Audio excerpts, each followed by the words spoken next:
Welcome. This is Ryan of Happy Healthy Vegan coming to you on a Friday, my regular Friday live stream, time for me, 6 p.m. Pacific Standard Time. So wherever you are, welcome, be it morning, noon, or night. And if you're watching after the fact, hello, this is my live stream, so you can still comment. You just won't be able to get into the live chat that you might see on the right. I think that's in the playback, but otherwise I can leave comments down below. And I also try to do a midweek live stream whenever possible, typically on Tuesdays or Mondays or Wednesdays. But yeah, this Friday, 6 p.m. Pacific Standard Time. Pretty solid. I haven't missed one in quite a long time. The midweek live stream I like to reserve more for like ask a vegan anything kind of questions, ask me anything. And on Fridays, we do that. But in addition to that, we invite non-vegans or actual anti-vegans to come and ask questions about veganism if they think they have some great fact or something they want to share with us as to why they believe veganism is wrong. And I will try my best to answer their questions or respond to their arguments, if they have one, as honestly and objectively as I possibly can. So also too, in a little bit, I will we'll wait just a few more minutes for more people to join. I'll do a quick response to the idiocy of Sean Baker this week. He tried to bully me and attack me online. It's so stupid, guys. You got to see this. So anyway, we will do that in a second.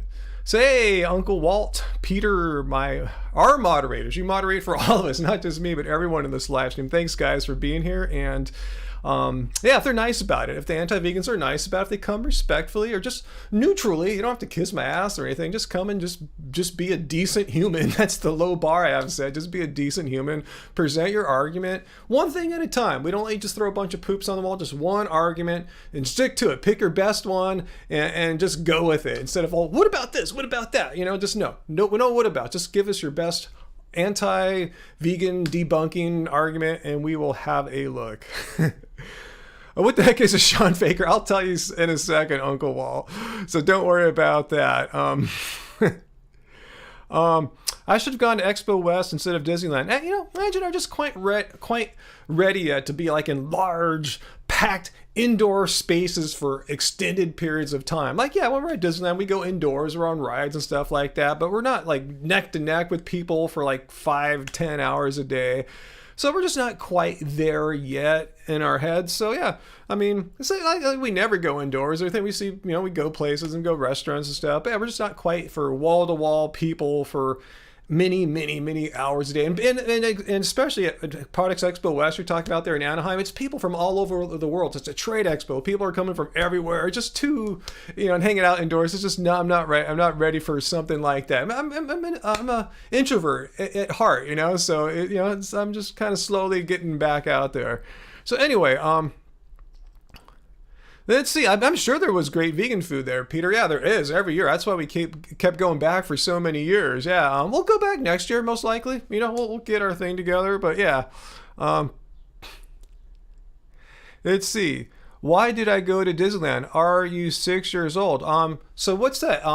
Are you saying Disneyland is only for children? Because the founder of Disneyland, you may have heard of his name, Walt Disney. I could find the quote. He said it's a place for people of all ages to enjoy. So if you have some new rule that you would like to add to Disneyland founders' words there, why adults can't go to Disneyland, please share that with us. I would love to hear the argument why you think you know better than Walt Disney, guy who created the park. So let us know if you have some great debunking of why adults can't go to Disneyland for.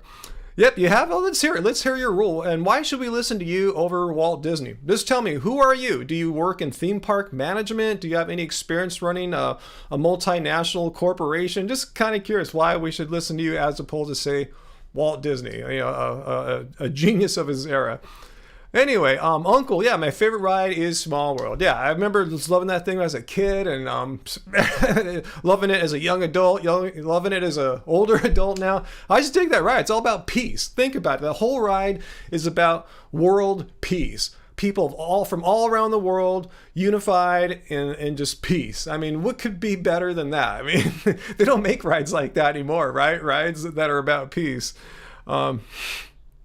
Oh, follow dieting. Cool. I'm glad you liked the Joe Rogan video where he insisted that Bill Gates was dispensing health advice. telling people what to eat to go vegan for health, which he never did. And yeah, thank you. I'm glad you enjoyed that. Anyway,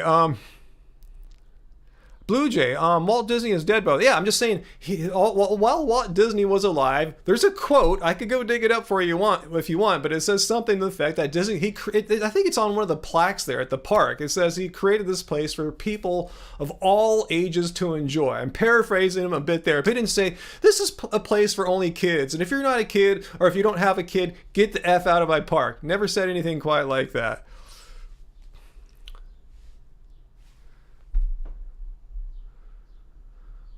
All right, Mr. Zero, if you don't want to go to Disneyland, cool, I'm sure you do stuff that I don't give a shit about, but I'm not going to come out and tell you don't do it. Are you a stupid kid or something like that? Like, why? Is this a free country, Mr. Zero? Is this a free country? And if so, I'm not sure where you live, Mr. Zero, whatever your name is. Why am I not allowed to go and do something I want? Are you a fascist? Are you trying to restrict what I can legally choose to do, All right, you're gone. Now he's like saying stupid crap about Walt Disney doing improper things to children, and you are out of here. Hide user on this channel. See ya. Now he's doing personal attacks against Walt Disney, saying he did very immoral things to children. So you're gone. Anyway, good to see the rest of you guys here. Yeah, Dr. Bear, why? Oh, this guy is just a dick. I just banned him. He's trying to shame me for making my free choice to go to Disneyland. I live right by it. We have an annual pass for local California residents. Why can't I do that? Is this not a free country? Why do I need to check in with some rando I've never met to see if he approves it or she? See if, hey, is this okay? I know I live in a free country, but do I need to check in with you first to see if this is okay according to your values? No, it doesn't work like that. At least not in this country, bro. So anyway,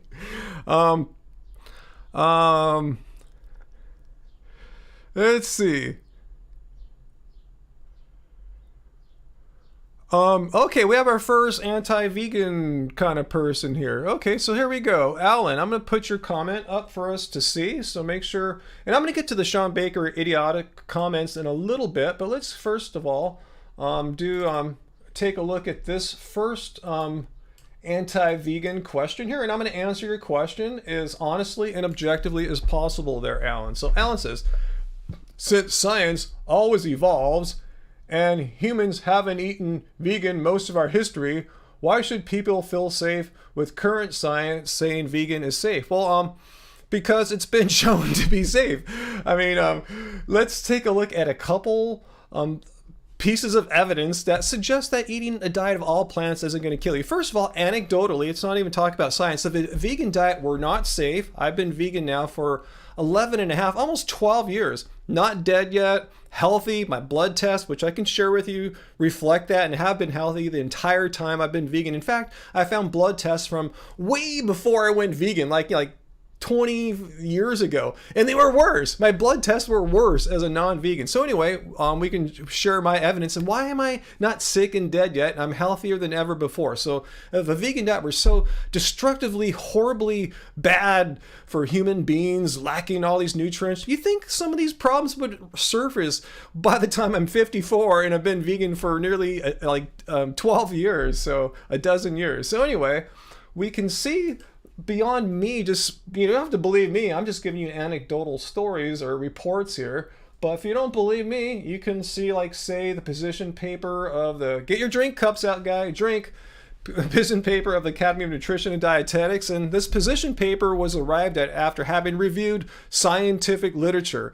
It expired at the end of last year, but they reevaluate and re-update their position over time. They've done this 4 or 5 or 6 times now. We're waiting for a new one, but it says right here, it's not like the science, the studies that they base their opinion on all of a sudden became invalid on December 31st. It just says, no, we're going to be honest and reevaluate over time. They just haven't got around to it. But a properly planned, vegan diet is nutritionally adequate for all people in all phases of life. So that's pretty clear. And again, this isn't just an opinion. It's a position paper after having read the most valid, most recent scientific information. And they're going to reevaluate, and they probably are in the process right now. But if you don't like that, let's just look at some other nutrition organizations. Again, these are health professionals. They're not just some Facebook groups of carnivores or just fruitarians. They're people that are trained in science and nutrition.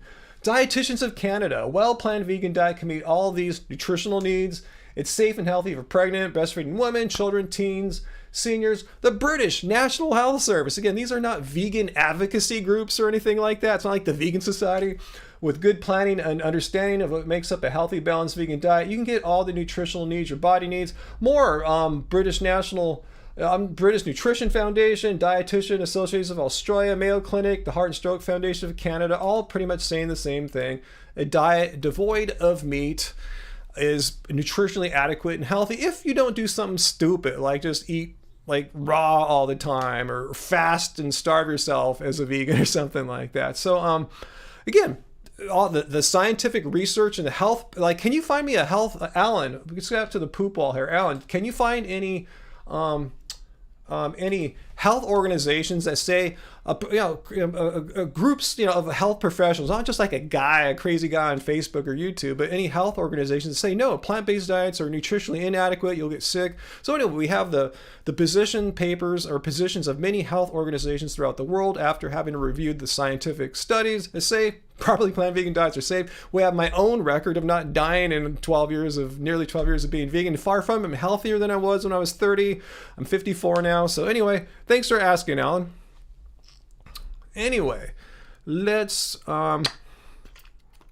see what else I missed during all of that. So thanks for your question there, Alan.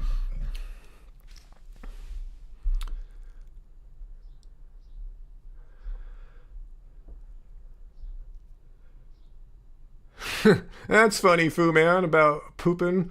Not your pooping. Yeah, just don't drink nothing but juice, says Peter Azar. All these weird fad, trendy things that you see, like people are on a vegan diet but aren't really like following a sensible vegan diet, like drinking just juice or eating just raw food or drinking urine or just weird things that are not like part of an appropriately planned diet. Things that say in no nutrition health associations say, yeah, drink urine or just drink juice all the time. You're not seeing them say that kind of thing.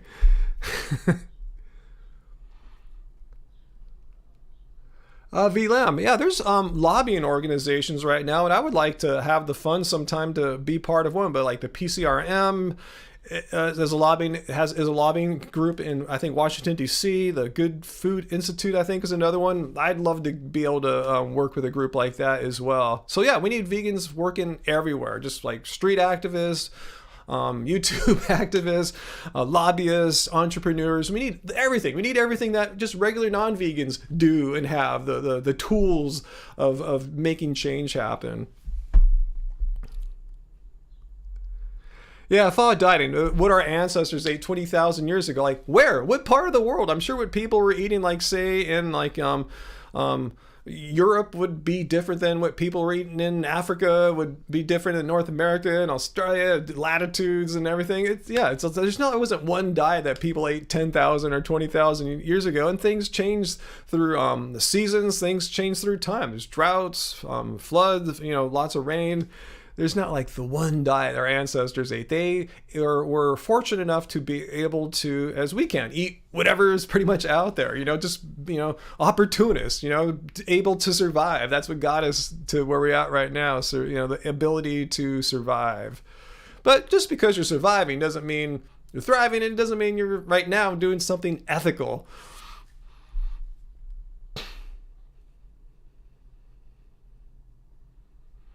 What do people think the benefit of drinking pee is? I don't know. Squidward's clear. I have no idea. I don't listen to what they say because we know it's not right. It's not good for you. And it's not the vegan thing to do. It doesn't say in the definition of veganism, and drink your urine or other people's urine. It doesn't matter. Let's see, Timothy S. I'm not sure if Ryan missed it. You said your post-workout meal is left over. Oh, cool, from Keep It Carb Baby. Or no, from the Happy Healthy Vegan Cookbook, the Tuscan Kale Pilaf, which we just had. We just ate that night before yesterday. And a scoop of Clean Machine protein and a Sumo orange. Awesome. You put the did you put the Clean Machine protein into the Tuscan Kale Pilaf, Timothy? Let me know, because to me, that doesn't sound right. It just sounds like off, but let me know if you did it and what you thought of it, because in my brain, it's like, whoa, those flavors don't match up at all. But let me know. Hey, Lady Blues, cool. I'm glad you're liking the hair. I got it cut short, a couple weeks ago, and I just want it to all kind of grow out with this shape and grow out with the wave and the curl and everything. That's my plan. Let's see, what's that, Peter? On Monday is a big deal as 4 activists from British Columbia, Canada, start a 2-week trial for Meet the Victims. They did a couple years ago, and they're up for 21 counts total. Holy moly. Wow, okay, we'll be keeping an eye, and keep me up on that too, Peter, in case I'm not finding the updates on that. Yeah, Uncle, yeah, Greta Thunberg, the young Swedish environmental activist, yeah. She's consistent. I always say, if you're an environmental activist and you're eating meat, and we know that animal agriculture is responsible for more greenhouse gas emissions than even all of transportation combined. It's responsible for 90% of the rainforest being destroyed in the Amazon. I mean, how can you be an environmentalist and just do the thing that's the number one source of screwing up our planet? So I tip my hat to her. I don't know too much about her, but at least I know she's consistent in her environmental beliefs. And I assume she's an ethical vegan too. I don't know. Let's see, and in a few more minutes, how long have you been on? 17 minutes, maybe at the 20-minute mark, I'll do a quick, relatively quick, I assume it will be, I don't plan to spend all day, response to idiot Sean Faker's online bullying of me, or whatever he tried to do a few days ago. So stupid. So we'll get to that in a second. So Graven Babies, your cholesterol was 175. How horrible is that? First, I'm not a medical doctor, Graven Babies, but that's what mine was, I believe, on my last test. Yeah, you're talking about your total cholesterol, I assume, right, Graven? Because if you see the labs, your lab report, it says get it below 200, which yours is and mine is too. I believe mine was 177. Or was it 160? It was in there. It's right. Usually it's right in that ballpark of 170 for me. So yeah, my doctor's never complained about that. Yeah, just my LDL was a little over 100. Not like grossly over, like you see some of these carnivore or high meat people's blood labs. So yeah, it's just a little bit over 100. But yeah, 175. Again, not a medical doctor, but yeah, my doctors are fine with mine being in the 170s. As long as you're below 200, I don't think too many doctors are gonna really they'll say, great, that's awesome, because most people's are over that. Let's see, those activists, those vegan activists in Canada are facing 10 years. Holy, that is just so wrong. Wow. Jada Wade, what are my thoughts on vegan foods being hybrids? Let's put that up on the wall, Jada, so you can expand your thought. What do you mean, vegan foods? What do you mean by vegan foods are hybrids? Let's explore that. I was on the poop ball the whole time. My bad. Anyway, let's get that up on the wall, and we will explain. What do you mean by vegan foods? What is a vegan food, Jada? I'm kind of curious. What do you mean by vegan foods? Like what? Like a potato, an Impossible Burger, some kale, like a turnip. Like what do you mean by vegan food? Like broccoli and aloe vera, for example. Let's see.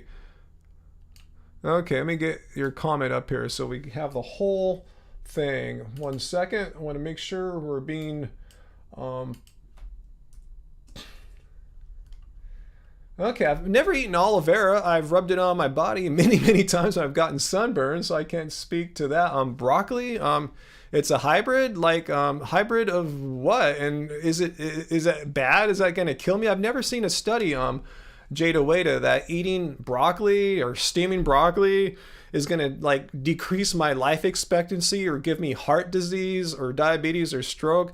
So that's the health aspect, if that's what you're wondering. As far as ethics and morality, it's not harming or exploiting or killing animals. So I'm totally cool with that. With that, but let me know if you know anything about eating broccoli. Will take a day off my life. Will increase my risk for any known diseases that affect people in our modern age. Let me know. Kind of curious. It's not natural in nature. Okay, Jada, but it might not be natural in nature. But so what? You're using the appeal to nature fallacy. I could pull that up here for you, but the appeal to nature fallacy goes something like this. It's the assertion that if something happens in nature, it is good. It ought to be. It ought to be. It's cool or good, whatever. And the converse of that, if something doesn't happen in nature, it is bad or shouldn't be. I mean, like, what do you mean it's not natural? Like, first of all, you got to point out just because something is not natural doesn't mean it's unhealthy. Like, please, please show me that broccoli is unhealthy. I'll go with you that it's a hybrid of man, but so are cows. Cows are not cows. Cows are only cows because humans got a hold of a beast known as aurochs about, I think, 10,000 years ago and domesticated it to their liking. They selectively bred the traits that they wanted and bred out the traits they didn't want. And this happens in plant agriculture too. So I mean, if plants have undergone unnatural selection by humans, so have animals. Wouldn't animals be unnatural according to that reasoning? Just trying to get your take on what do you mean by natural. What do you mean by natural? Because chickens, turkeys, they're not natural. Turkeys, big, So I want to hear what you have to say about that.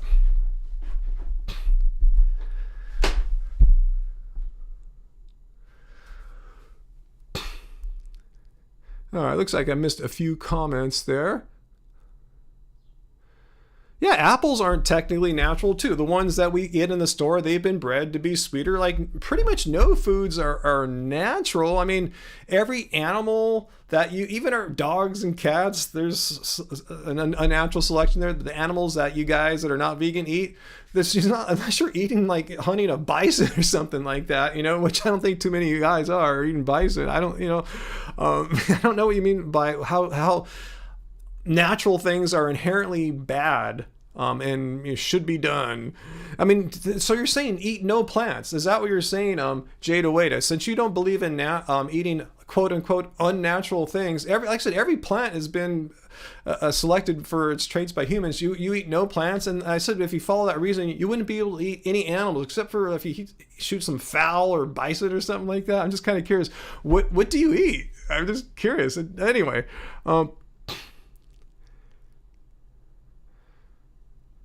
Okay, you're not trying to argue, Jada, just making the point that it's not natural. Okay, if you make the point that, humans, if the point you're trying to make is humans have selected traits in plants and animals that humans desire that benefit us, sweeter fruits, bigger, fatter animals, whatever. I mean, that's what humans do. That's what humans have done. So, yeah, okay, cool. But yeah, if you're trying to say don't eat it because it's not completely 100% unspoiled by human natural selection process, you got to show me that it's unhealthy. Like, I have yet to see a study that broccoli is unhealthy. I'm sorry it upsets your stomach, but still yet to see a study saying that don't eat broccoli, it's going to give you heart disease, diabetes, stroke, or something like that.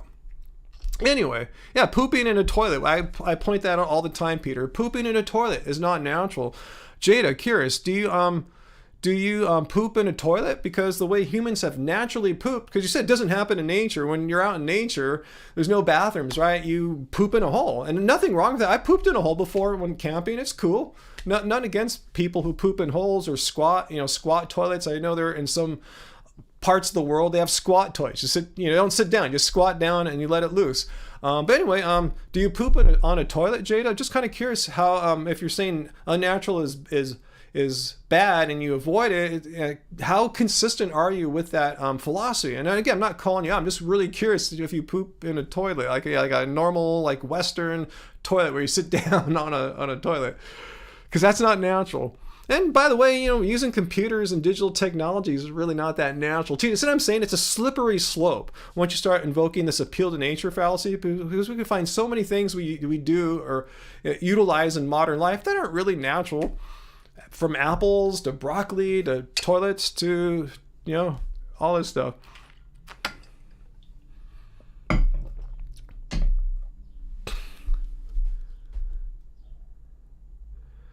Johnny Wilboy, Sean Baker, lit you up, dude. All right, cool. Let's talk about Sean Baker now. So all you Sean Baker fans, at the 26-minute mark of this Happy Health Vegan live stream, we'll respond to this stupidity. I don't think it's stupidity, actually. I'll say more what I think is going on. But let's go take a look at what Sean Baker tried to do.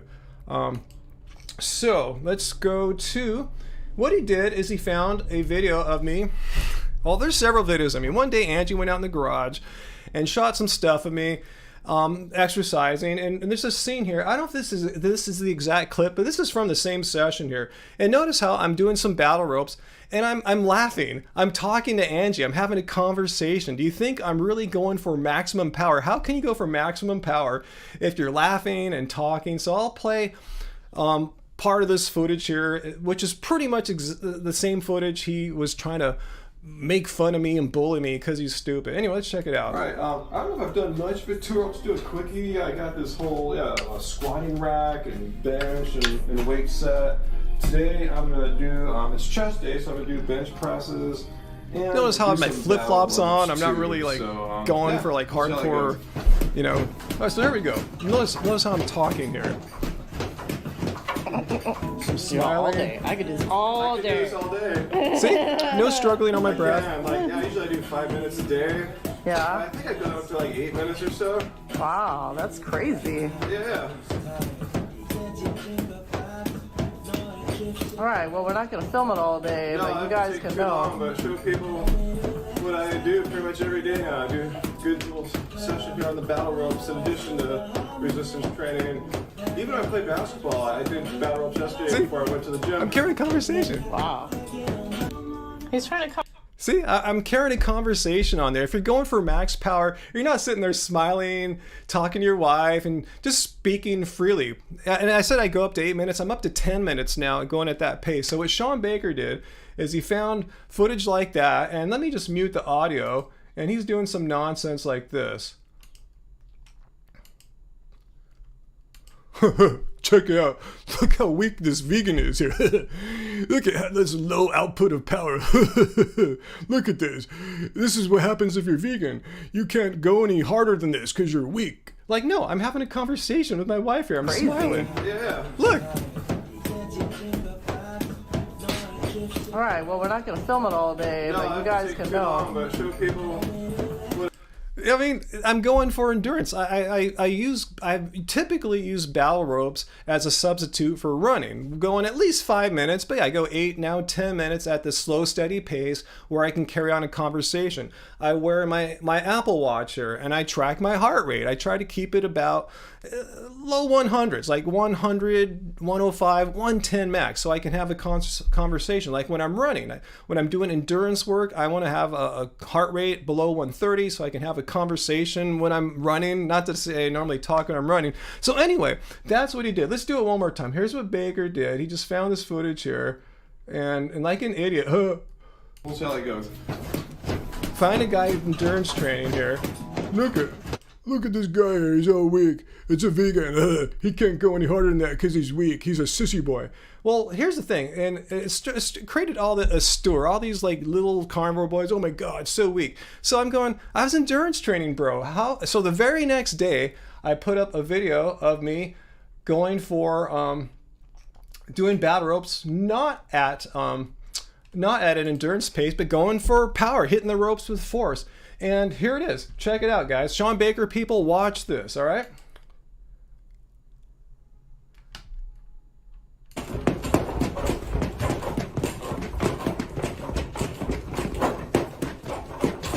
See? Big difference. And notice how I cannot have a conversation here. Talking is out of the question. because I'm going at my heart rate is probably like 130, 140, who knows, something like that. I didn't look, but it's not like 102.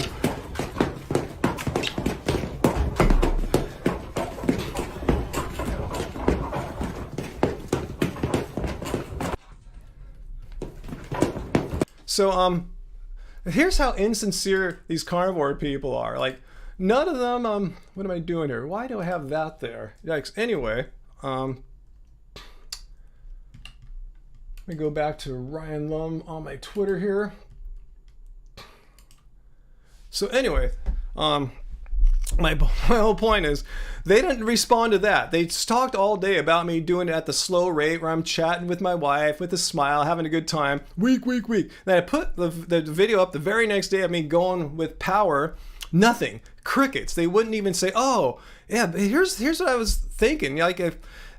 Why would Baker do that? Is he stupid? Or is he just trying to be deceptive? And I think after I thought about it, it's deceptive. He's just trying to trick people. Like, if you're watching, Baker fans, realize he duped you. He showed me working at an endurance pace, my 8-minute pace, which is now a 10-minute pace. I can go 10 minutes at that slow rate. I said it's a substitute for running.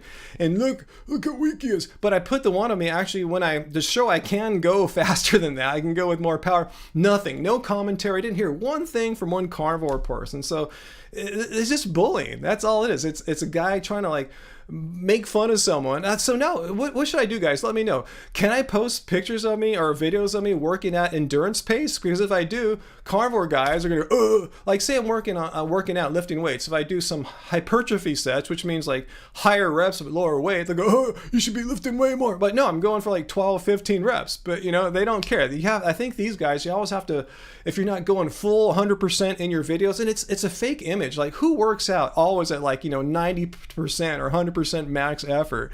It doesn't work that way. I mean, you'll just burn yourself out. And I'm not, again, first of all, it's so dumb. Like, why does it even matter? Because when you get down to it, I'm vegan because I'm against exploiting animals. Let's look at the definition of vegan here. Sean Baker, if you don't know how to read, let's read it to him. Veganism is a philosophy, a way of living which seeks to exclude as far as possible and practicable all forms of cruelty of animals for food, clothing, or any other purpose. No exploiting animals. Don't be cruel to animals. Where in here does it say you must like be a professional athlete? I mean, let's get serious here. I mean, do Joey Carbstrong and Earthling Ed like work out every single day like I do? I don't think so. I mean, you don't have to be an athlete to be vegan. I just happen to be an athletic person, and I'm 54. I like to work out every day. I like to maintain the athleticism that I've developed over the decades. I don't want to lose it. I like the healthy benefits of working out every day. So anyway, just to show he's a complete fraud there. Let's do one more quick peek here. We saw the slow pace. See? Chill, slow pace here. See? Super chill pace. And let's again look at the faster pace with force. Yeah, I'm not an exercise channel. I never said I'm an exercise guru or fitness guru or anything like that, but I can put out force, and he must have known that. If I'm sitting there talking and smiling at the slow pace, I mean, you have to be able to put out more force than when you're just smiling and talking. It just shows you how insincere he is. So all you Sean Baker fans, why are you believing a guy who's lying? That's not my max output. So he just found an opportunity. Oh, there's a guy exercising endurance. Let's make fun of him. How stupid. But he's not stupid. I think he's clever, and I think he's doing it to make himself look good, to try to attract more impressionable young dudes who are just as insecure as he is. And let me just go off on a little side rant here. It's like why am I getting bullied by guys that have no testosterone? I don't get it. Me, I have naturally high testosterone levels. In fact, I have the video of that just ready to go here. So in case you're watching, Baker, look at here. Natural testosterone levels near 900. That's like even high for a guy in his late 20s. And a guy with like 90-year-old woman testosterone levels is trying to pretend he's like this macho man trying to bully me. Like, no, you probably never had T levels like this, and I'm sure you don't have them right now, unless you're taking some kind of drugs or supplements. But this is high testosterone, 100% natural. And the thing is, dudes like me that are secure in their manliness, we don't need to project toxic masculinity all the time. We can be chill, you know, we don't have to pretend like, I know I'm a dude. But I guess if you have like 90-year-old lady testosterone, you have to overcompensate and pick on dudes like me who have super high testosterone and try to make them look bad to make them look better, which is completely dumb. Anyway, enough of that. Let's move on. So all you Sean Baker fans, let him know from the 26-minute mark to the 35-minute mark, I responded to his nonsense. All right, so let's move on and talk about some important things more than a fake person like him, of just a liar. So anyway, what did I miss here? I missed a lot, it looks like.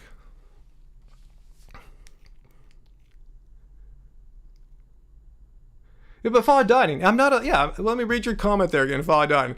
Yeah, I'm not an exercise channel. Again, where in the definition of veganism does it say you have to be an exercise guru? Like, again, like Joey Carbstrong and everything, do you think they work out every day? They're like half my age, right? I'm not bagging on. I'm just saying I just happen to work out and I like it, but you don't have to work out as a vegan.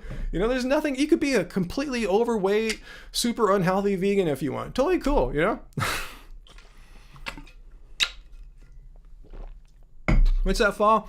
Yeah, battle ropes in your house. I bet less than 1% of all his viewers have that equipment. Yeah, I think when you don't have them in your house, you don't look at them as an endurance training mode. Like you just go to the gym and just go hard for like 30 seconds, maybe do a couple reps or sets of that.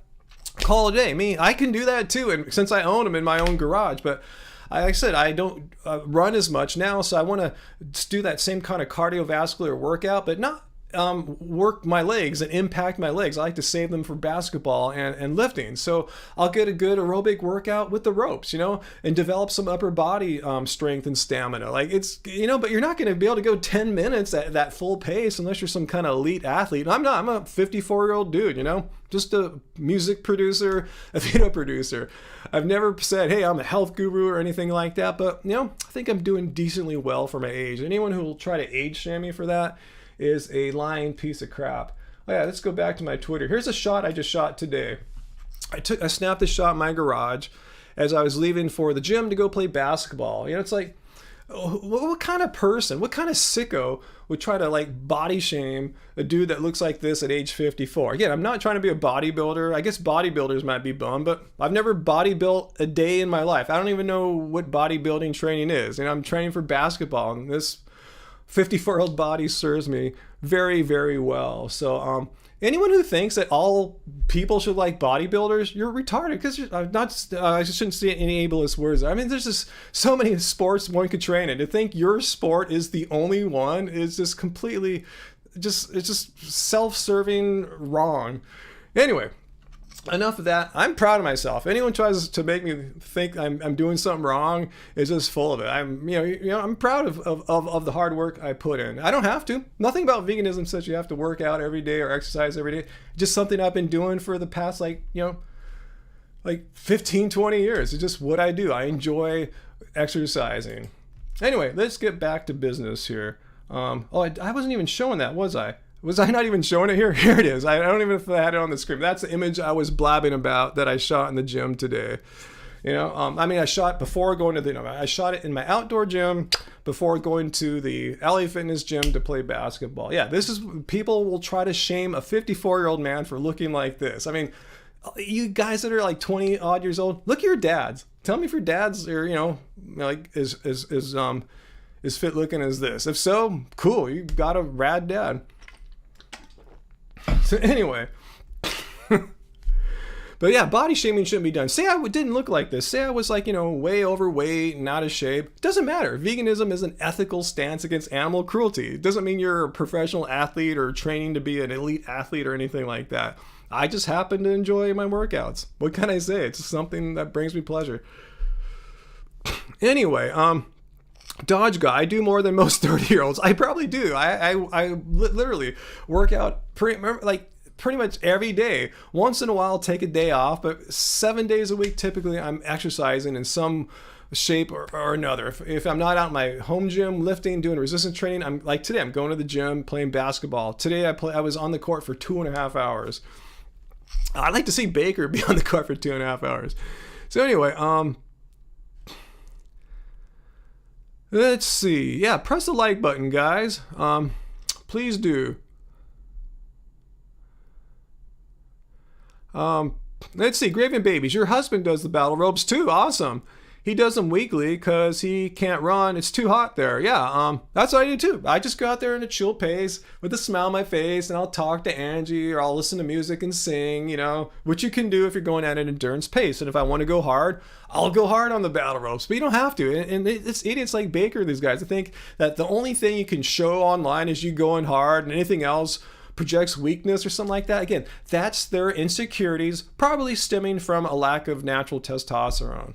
Again, why do us high testosterone dudes have to bear the brunt of these low testosterone dudes' insecurities? It really, really sucks. You know, just take a supplement, guys. If you're low in testosterone, take a supplement, get over your insecurities, and leave us out of it. Hey, Vegan Metalhead. Oh, so your husband too, Graven Babies, works out daily. It's his addiction. Yeah, it's kind of an addiction for me too. I enjoy it. Kay, no, I've not watched Encanto. Why should that's a Disney one, right? No, I don't have Disney Plus anymore. I just had it for like a month.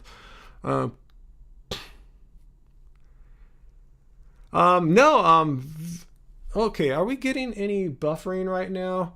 Okay, I just got a little bit. Let me know if you guys saw any buffering. But Vegan Lion Lindsay, no, I have not seen Bad Vegan on Netflix. Let me know if you guys are getting any buffering right now. I'm seeing a little error message of, not error message, but let me check out my my stats right here, my stream health stats. 1 second, guys. Let me know though if you guys are seeing any buffering. I saw a little bit. Okay, it looks like everything's cool. Let me know about you guys. I'm good. It was a little choppy. Okay, it looks like it's done. It was just a little hiccup. I got healthy messages here. My stream health, not my personal health, but the stream health indicator on my streaming software says everything is cool right now. All right, so anyway, I think we're back and everything's good. Yeah, it looks like the numbers are getting better and better. Hey, what's that, Vegan Metalhead? Here's a dumb argument that a friend told me against veganism. But you can't tell everyone to do that. I guess you can't literally tell everyone to do that, but you don't tell someone to do that. It's like telling someone, hey, don't poop on the floor like a dog or something like that. You're not commanding them, you know. You're giving people information, letting them know, hey, you know that meat you eat, you know all the cruelty involved in that, and you don't have to eat food that has all that blood on its hands. I mean, not sure what they're getting at. Yeah, I guess you can tell everyone about veganism. You can't tell everyone to go vegan. You know, you can't force someone. You can't put a gun to their head or something like that. And maybe so, Graven Babies. I think, yeah, he's just looking for a way to artificially, to falsely, to deceptively make vegans look bad. We're talking about Sean Faker there. To fake that vegans look bad, to make him look good so people will literally buy into his crap in his program.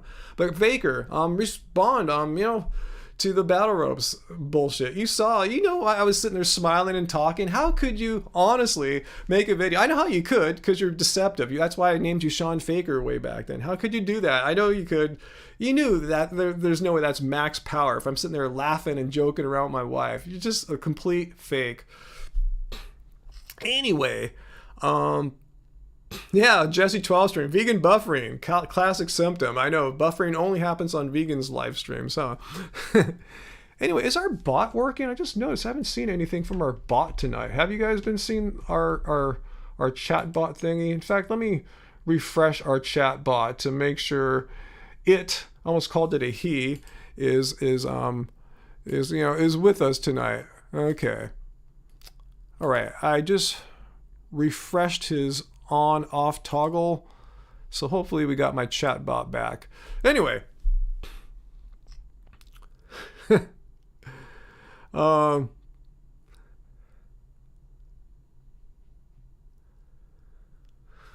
right, so Teresa, I'm not sure, you're asking Fall Dieting something. Do you have a question about veganism, or do you want to debunk it? Just kind of curious what you're asking Fall Dieting there. If you want to ask me, I suggest I'm the person to ask if you have a question like about something like that. Oh, Peter, yeah, we just got Hulu the other night. I wanted to see Pam Tommy. I wanted to see Spencer, the movie about Lady Diana, and Yeah, the Theranos, Elizabeth Holmes things on there too. So yeah, we got a lot to see for the next few weeks here. Mike the Vegan just put out a video about grounding. It's not too woo-woo, I hope, is it? Yeah, grounding's kind of one of those things. Technically grounding's good for your electronic gear. I don't know if humans need it or not, but if it's true and it works. I mean, when I go to the beach, I always take my shoes off to feel the sand. I'm not sure if I'm doing it to get grounded or not. It just feels good though.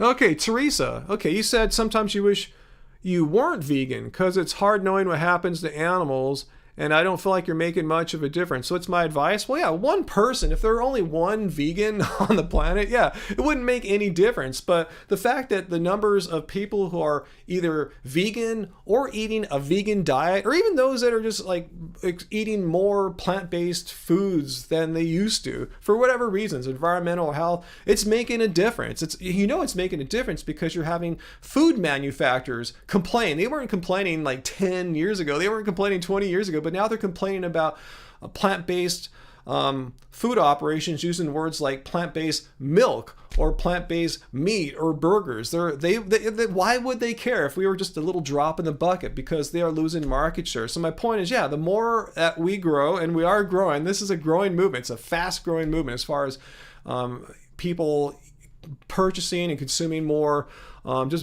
plants and plant-based, fake meats. Not to say I'm promoting fake meats, but my point is, the more of us that are not eating meat, the more of a difference it'll make. And yeah, one person alone will not make much of a difference. But if you look at what's happening globally, collectively, we're making a huge difference. The meat companies, the dairy companies are scared. They're trying to sue plant-based companies from using their words. So yeah, it's making a big difference. Yeah, only one person can do so much, as Blue Jay says, but we have all different kinds of activists, we have lobbyists, we have entrepreneurs. We're making a difference collectively. One person couldn't pull the weight of all that. You're right, Teresa. If it was just you and veganism was all on your shoulders, it would not do that well. But yeah, fortunately, that's not the case, Teresa. That's my opinion on that. Yeah, Graven Babies, the dairy industry shouldn't cry over spilled oat milk. 100%. Oh yeah, Jesse, I've seen a night and day difference in vegan options now compared to 12 years ago. It's so easy now. I mean, you have vegan Ben and Jerry's, I mean, it's crazy. Anything you liked in the past, you can find a vegan version of it now, and it's good. And even seafood, you're starting to see more and more of that. I know friends of mine that went to Products Expo West, which I didn't go to this year, talking about how there's more and more seafood options. A few years ago, Good Catch was like the big deal, and now there's more companies doing the same sort of thing. So whatever you wanted in the past that you thought you might have to give up, there's a tasty vegan option now. And if you don't want to eat that stuff, you just want to eat whole food plants, you always have that in your back pocket too. Teresa, you've done activism and you still haven't converted anyone as far as that's fine. You don't have to convert people. People are converting to veganism all the time, whether I'm involved or you're involved in their conversion process. It's a growing phenomenon. So I wouldn't worry about that, Teresa. But support in real life, what kind of support do you feel like you're lacking in real life, Teresa? I'm curious. All right, Peter, the linked us to the movie Milked. All right, thanks for that link there. It's on YouTube, so we can all watch that.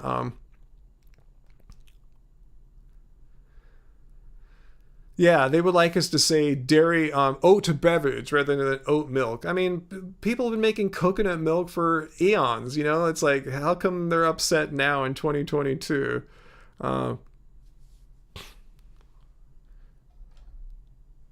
What do vegans dream about? I don't know, Uncle Wall. Do we dream about the same things? I definitely don't dream about eating meat or dairy or anything like that.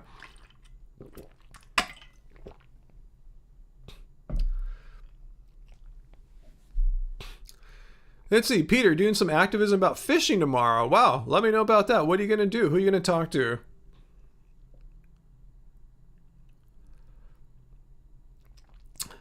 Let's see. Let me just stretch a little bit. Almost an hour into the live stream. Let me take a little stretch here. Okay. All right. Gotta do that. That's a win, I guess, Daffo. If your 90-year-old father went vegan for 5 months, when you switch, but at least he doesn't eat meat anymore. I mean, it's a win. If that's as far as it can go. I know the older a person gets, like the more set in their ways they can become. And, that's a pretty big win, actually, to get a 90-year-old person to go vegan for 5 months. And seems like now permanently giving up meat, that's pretty damn good.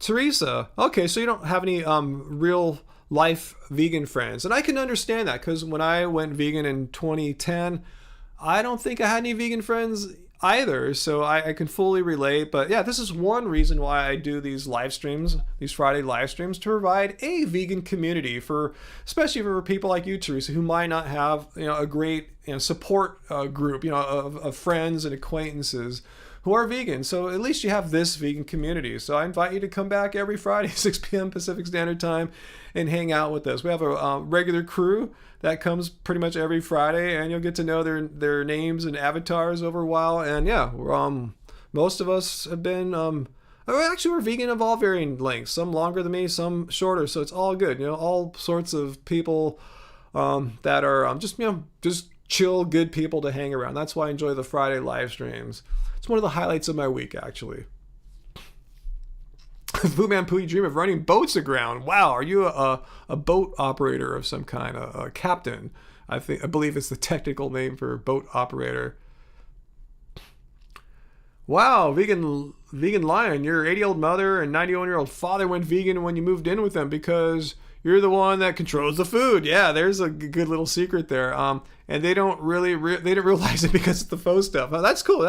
That says a lot. Just give people tasty food and they're not going to question.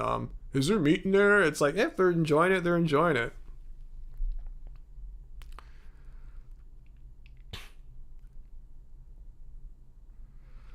Nicholas Bustos, no way to debunk veganism, no way to debunk meat eaters. Hey, I'm not here to debunk meat eaters. I'm just here to let people who believe sincerely that they have some big thing that they want to drop on us all that debunks veganism and look at what they have to say in a fair and objective manner. So yeah, we're not here to do any debunking other than show that, it's really misguided to think you have a debunking that someone thinks they have a debunking of veganism.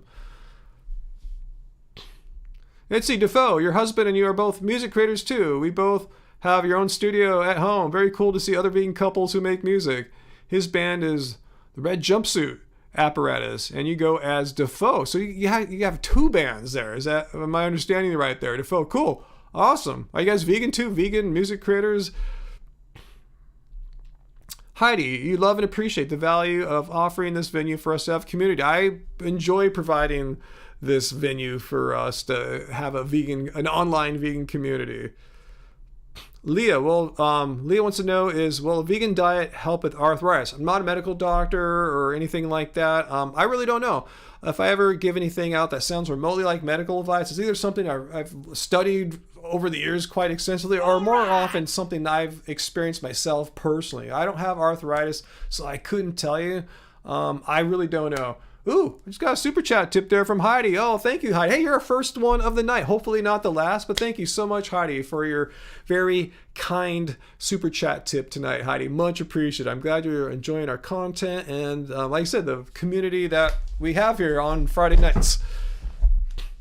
Hey, happiest vegan on earth. How's it going? Hey, we thought of you a lot this week. Yeah, hopefully you saw our vlog yesterday trying out the not so many vegan options at the Food and Wine, at the, what's it called? The, whatever's going on right now at Disney California Adventure, the food festival, whatever it is, the food and drink festival. And it's pathetic, just 2 vegan options. If you saw our vlog, guys, you saw we're really disappointed with Disneyland. They're kind of going backwards. They said we fulfilled our promise from 2-3 years ago to have a vegan option everywhere. Like, no, you guys have gone backwards. It's actually worse now. So I blame it all on CEO Bob Chapek. If you're watching, Bob Chapek, you kind of suck. And we may not renew our passes next year. Or actually be this year. But anyway, good to see you, Lisa. We got to go hang out at Trader Sam's one day. Vegan Saxon from Florida. Hello, Vegan Saxon. Good evening to you. Yeah, Graven Babies, another fellow Floridian there. Oh, Jesse 12. Yeah, that was a good. We got lucky that we picked, I think, the best alcohol drink option of the night there for the festival. The pineapple tiki drink. It was only $14. We saw other ones that cost more that had like less in it, and it was pretty strong too for Disneyland standards. So yeah, it was a good drink. Yeah, you guys are probably thinking, oh man, they're getting all drinky now in their old age. I mean, the last time I had a drink, I think was we went to that Trader Sam's vlog like a few weeks before that. So yeah, we don't drink all that often, but it was a food and drink festival. So like I said, when in Rome, you know. Anyways.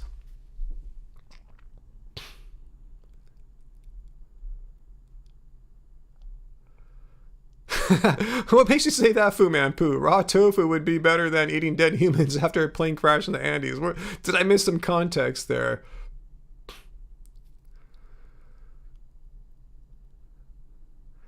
What's Angie up to tonight? I'm not sure. When I started this live stream, she was out for a little walk in the neighborhood. So she'd been sitting in the house all day. She wanted to get out. It was nice. I said, get out and have a walk. You know, I'm not sure what she's doing right now, to be honest with you.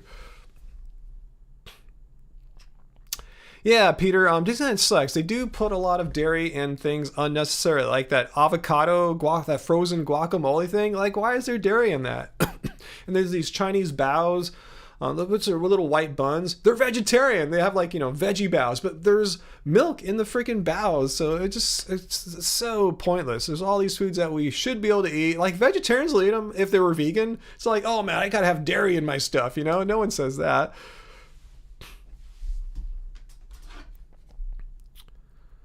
Aha, Fu Man Poo, you were a boat operator in the past. That's why you dream of boat operations, probably, huh?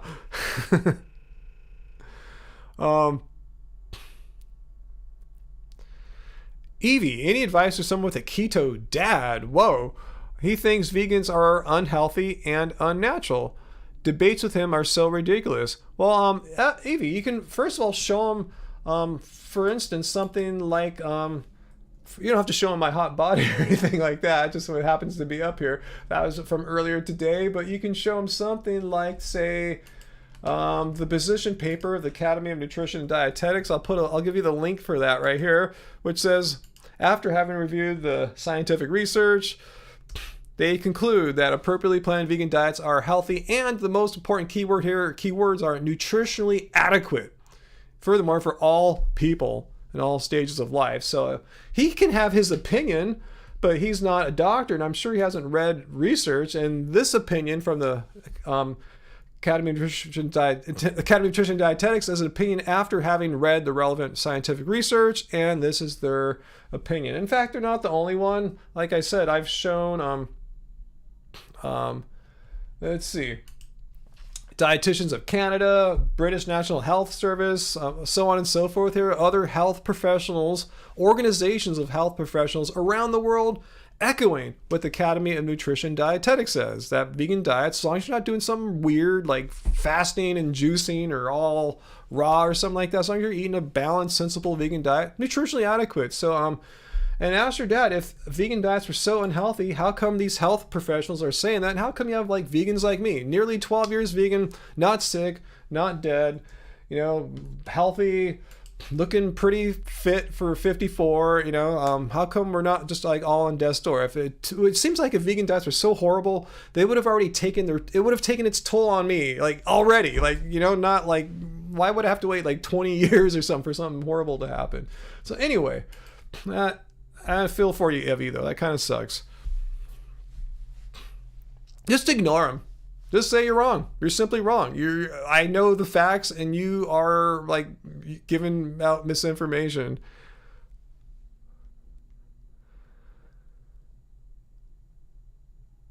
Let's see. Hey, Hardy Tin Man, how's it going? Yeah, I see what Tin Man is saying. Yeah. Vegan diets can be expensive if you buy a lot of the processed foods, like, you know, the Possible, Beyond, Just Egg, stuff like that. But you don't have to eat that. In fact, those foods weren't developed specifically for vegans, just for people in general, vegans and non-vegans alike. But yeah, there's nothing forcing you as a vegan to eat that stuff. We very rarely eat that stuff. In fact, we kind of get sick of it. Like almost at McDonald's, at Disneyland. That's pretty much what they have right now at this food and wine festival. They have a bunch of Impossible products, and by the end of the day, it's like, I don't want to have any more. I'm over it, you know. And there are small portions of Impossible burger stuff too. We're just kind of over it. Wow, vegan line lady, 56 and went to a concert with a 30-year-old son, and someone thought you were his girlfriend. Hell yeah. But vegans' diets age people rapidly, according to the haters, right?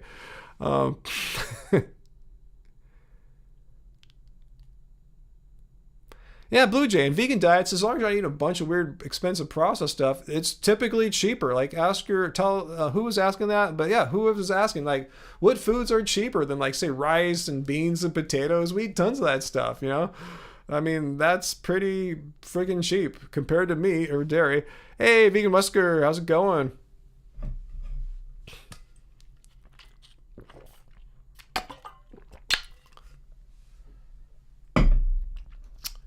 Hang on, let me move something here. Okay, got too much crap on my desk.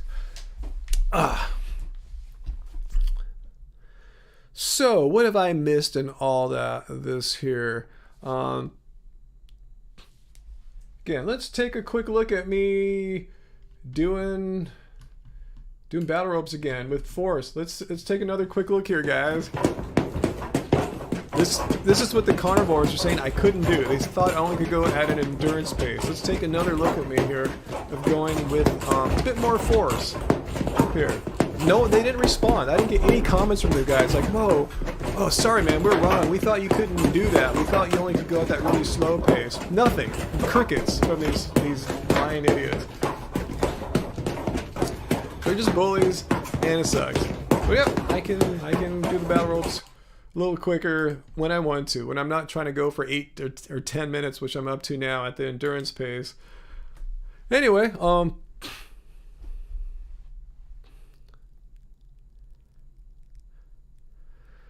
right, so, what's that, DC? Nutritionally adequate, but not optimal.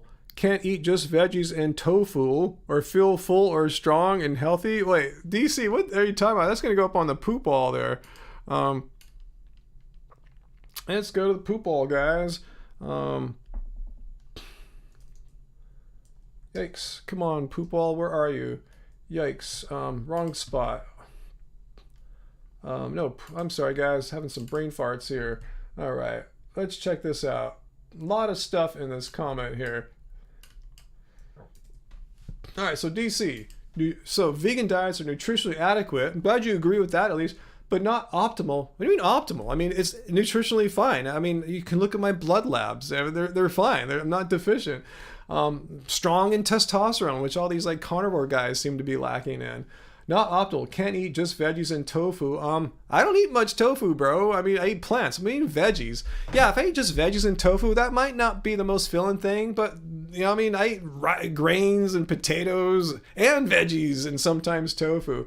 And feel full? I feel completely full after, I mean, come on, let me just show you like a meal from the Happy Healthy Vegan Cookbook here. I'll just pull the first one out here, the Tuscan Kale Pilaf. I mean, this is filling as F. I mean, how would you not? I get full all the time. It's a bunch of like beans, you know, legumes, you know, high in protein. You got your kale, some sun-dried tomatoes, some wild rice mix there. I mean, just eat enough of this. How would this not be filling? I've never eaten this and go, man, I'm still starving. Like, what are you talking about?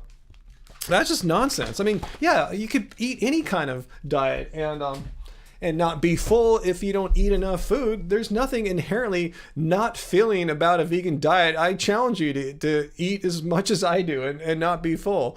That's a ridiculous statement. Or strong. Like, oh, there's no strong vegans. There's like no guys like, say, Nimai Delgado, Patrick Baboumian, even Vegan Gains for that matter. I mean, come on, that's just nonsense. And hey, I've never put myself out there as a vegan strongman or bodybuilder, but I think I look pretty good considering basketball is my sport. I've hung out next to guys who play semi-pro, and my physique stacks up decently well to these guys. They don't look like Patrick Baboumian or anything like that. That's not a basketball physique. Remember, I'm nearly 6'5" too. I'm not squat or anything like that. I'm tall, long, and lean. So anyway, that's just complete nonsense there, that vegans can't feel full or be strong. How come Kendrick Ferris, the year he competed in the Olympics, was the only male from the United States to qualify for the Olympics that year? What happened to all the meat eaters? They weren't strong enough, so that's just ridiculous. Anyway, let's move on from that ridiculous claim there. Yeah, Brian Turner, Hinch Herbivore, Simnet Nutrition. I mean, the list goes on. I've never said I'm going to be the guy who represents vegan strongman or vegan bodybuilding. No, again, I'm a music producer. I'm not an athlete or professional one, at least. I play basketball twice a week. I work out 5 days a week, resistance training, just because I enjoy it. But it doesn't mean I'm trying to, be like doing what Brian Turner does or something like that. I'm sure I destroy him in a game of basketball because that's what I train for, and he trains differently. He's bodybuilding, Anyway,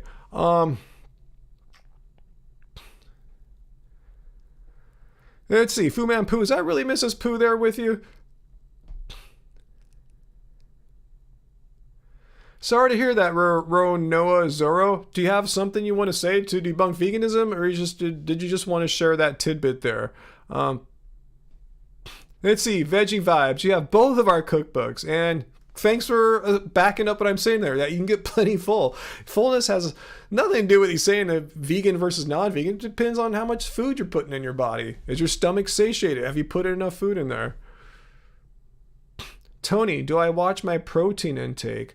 No, because I'm not. I know for my morning smoothie alone, I'm getting roughly 40 grams of protein, about 20 from the Clean Machine green protein, which I'll show that to you if you want to see it, Tony. It's a plant, it's a whole food plant called duckweed, and it's got tons of nutrients. And then one namely is our amino acids, about 20 grams worth. I get another few grams from the flaxseed, the ground flaxseed that I put in my smoothies too, and then the bananas on top of that are, once you add it all up, I'm getting about 40 grams of protein just from one meal, my first meal of the day. So I know I'm off to a good start every day when it comes to protein. And the rest of the day, it's not like I'm fasting. I'm still eating legumes. I'm eating right. Vegan Metalhead, your grandfather, who was a professional pianist, turned 91 this week. Awesome. Wow, wish him a happy birthday from Happy Healthy Vegan. Defoe just got a Vitamix. Ooh, the best of the bunch there. Yeah, we got a Vitamix and some little Oster one that I stink up with my smoothies. I leave the nice Vitamix for Angie to make tasty food so it doesn't taste like bananas and duckweed, which my blender tastes like. Yeah, Squids, Claire, yeah, thank you for sharing that. That guy said, I need saturated fat. It's a myth that vegans can't get saturated fat. No, plant foods have saturated fat. Just find foods that are high in, like, say, coconut oil, or palm oil. I actually am watching out, so I don't eat too much saturated fat because my LDL cholesterol has been over 100 for the past couple or 3 blood labs. So what am I doing? I'm making sure that I really read the packages and look for the saturated fat content, which I tell you typically comes from some kind of coconut oil situation. So yeah, if you really want to have high saturated fat in your diet as a vegan, you can do it. I've been getting it, But again, I think mine is more of a genetic thing because I don't really eat that much processed food like that. I just think from what I've understood from doctors I've talked to, I still want to go visit a cardiologist this year, that there's genetic factors as well. It's not, I know that's a true fact of biology there. But anyway, yeah, if you want saturated fat as vegan, have at it. Eat tons of coconut fat oil all day. You'll get it. You'll get more than you need. In fact, from what I've learned, that coconut oil or saturated fat from coconut oil is even more effective at raising your LDL cholesterol than saturated fat from meat and dairy and stuff like that. So if you really want to see sky high LDL, eat more coconut oil. Uncle, you have one of those old school Oster blenders too? Yeah, it works fine for smoothies. It's not that difficult, I put ice cubes in my smoothie too. That's probably the toughest thing it has to grind up. But yeah, bananas, berries, ground flaxseed, and Clean Machine, it's pretty simple. Yeah. Avocado has good fat. I love avocado. Yeah, that's not a saturated fat problem as far as I remember.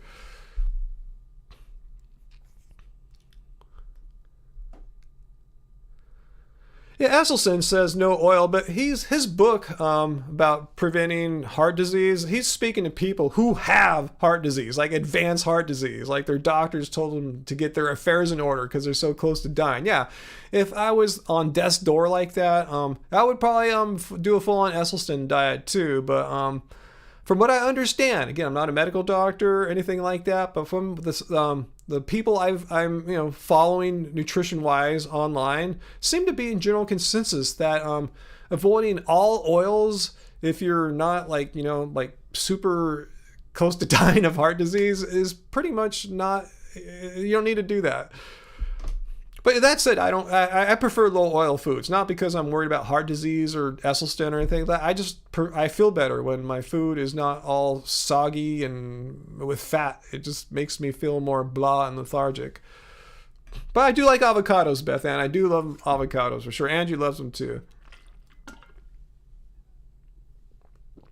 Beth, well, you don't have to eat soy or wheat. We rarely have soy. We went for like maybe 3 years as vegans and didn't have any soy, other than the few times we went out to like a Chinese Buddhist kind of restaurant. They had the fake meats. I assume some are made out of soy, some seitan.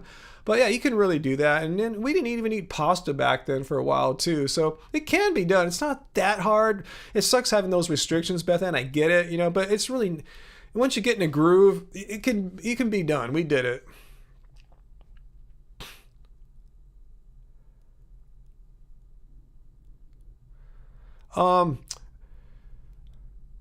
Okay, vegan, Lindsay, I've heard other professionals in nutrition disagree with the negative effects of oil. So yeah, like I said, I'm not gonna enter into that debate. Those nutrition experts and Esselstyn can discuss that all they want. Bottom line is, I'm not afraid of oils, but I really don't eat them all that much, just because, like I said, I don't really like how I feel. I feel kind of lazy and kind of gross after having oily foods. I just prefer there were just not oil in my foods. Not that I hate them or anything, but we have some oil here. I have some avocado oil that we use occasionally to whip up some popcorn. We coat the pan with the avocado oil.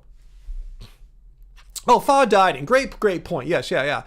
I'm going to read your thing there verbatim. If you have issues with weight, like you want to lose weight, getting rid of oil is a great way to reduce the calories in your food, because you probably know, guys, that oil is very calorically dense. Since it's all fat, and fat compared to the other two macronutrients is more calorically dense. So yeah, if you are, no matter if you're vegan or not, if you are concerned about losing weight, yeah, reducing oil is a really good strategy. I like edamame too, Jameson. Vegan Lion, why would you need high saturated fat? I'm not saying you would. There's just some guy trolling the chat here saying he needs to eat meat because he loves to get a lot of saturated fat. I'm going, that can be done on a vegan diet as well. You don't have to eat dead animal bits to get saturated fat. I mean, so there's saturated fat in plants, and some plants, like say coconut oil, has a boat ton. So I don't think anyone really needs saturated fat. Great question. I was just answering the troll who claimed, oh, I would go vegan maybe, but I got to get all my saturated fat. Nope, that excuse doesn't work. But I know they weren't going to go vegan. They're just saying that. It's just an excuse. I've seen most all of them by now.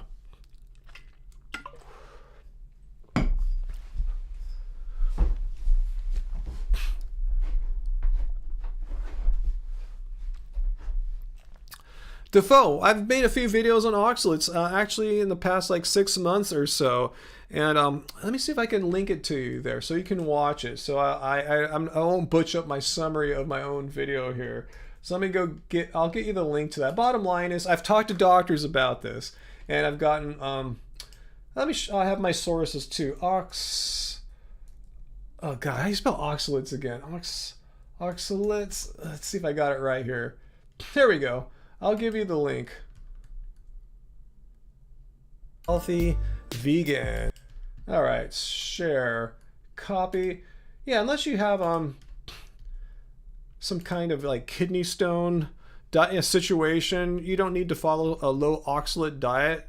Again, this is not my opinion. I have my sources here. I even asked a doctor personally for his opinion, so you can check out the video down there about oxalates. Do you need to be worried about oxalates? Some people do. Most of us, fortunately, do not. We can have like a few hundred grams of oxalates and not have all these horrible problems that some of these weirdo anti-vegans are saying. And these problems are true for those who have a diagnosed problem, like say kidney stones.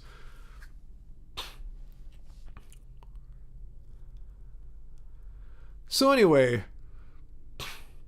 yeah, I'm sure, some people might have some sensitivities to oxalates too, so I'm not discounting that, but I'm saying the vast majority of people, vegans, what have you, are fine eating, more than a low oxalate diet, which is specifically designed for people who have issues with oxalates. So yeah, check out that video, Daffo.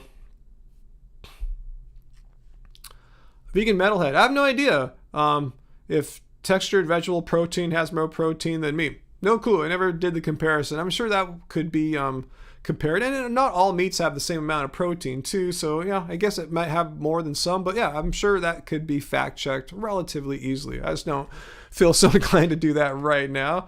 Not that important.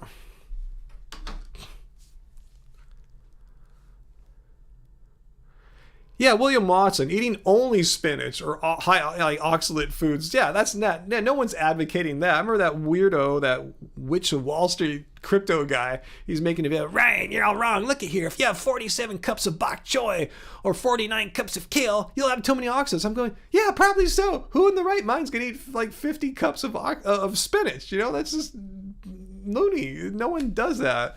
Unless they're doing something silly for YouTube views or something like that. Hey, I'm going to go on the spinach diet challenge or something nonsense like that.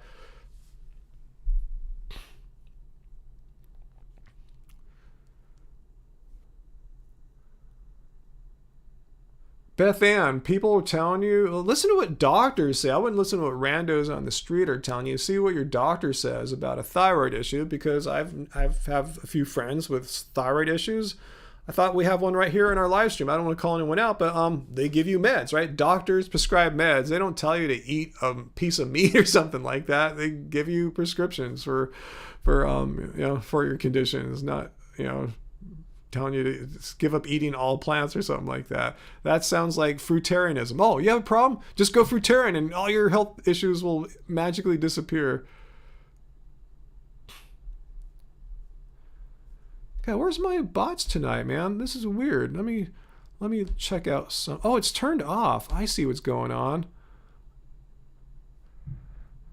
All right, let me try one more time. Oops, yikes.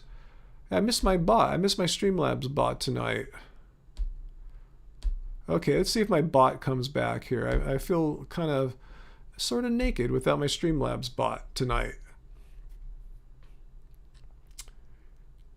Okay, Graven Babies. Yeah, okay, I didn't want to call you out on that, but you're the one that has the thyroid condition, and you had surgery on your thyroid too, and your thyroid surgeon was vegan too. So that should say something right there. If a thyroid surgeon is vegan, I guess your thyroid surgeon probably would have told you something that, no, you got to go carnivore, which he or she did not, obviously, because that just sounds, again, like some fantasy, like crap that you hear from like fruitarians or stuff like that.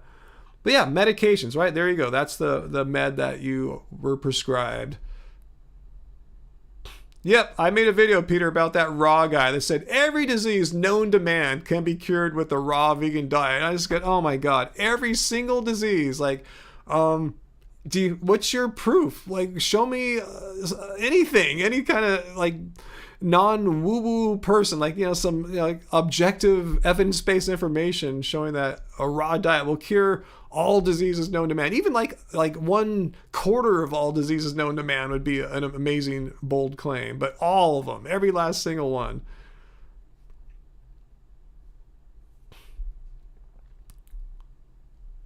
Okay, yeah, we don't talk about pet nutrition here because I don't pretend to know about pet nutrition. So I'm not going to give you any advice one way or another. You figure that out. Talk to your vet.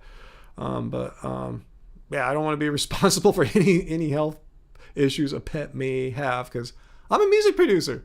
I'm not a veterinarian or a a well-read person on animal nutrition. Not my thing. I do know feeding a human all plants is fine and good, but who knows what your animals can do. And there could be variability between animal to animal in a certain species too. So yeah, not our thing here. Yeah, what's that? Tonight's dinner, potato, chickpea, red curry, khichdi, shredded cabbage. Yeah, no soy required. That sounds a lot like how we eat there too. Let's see.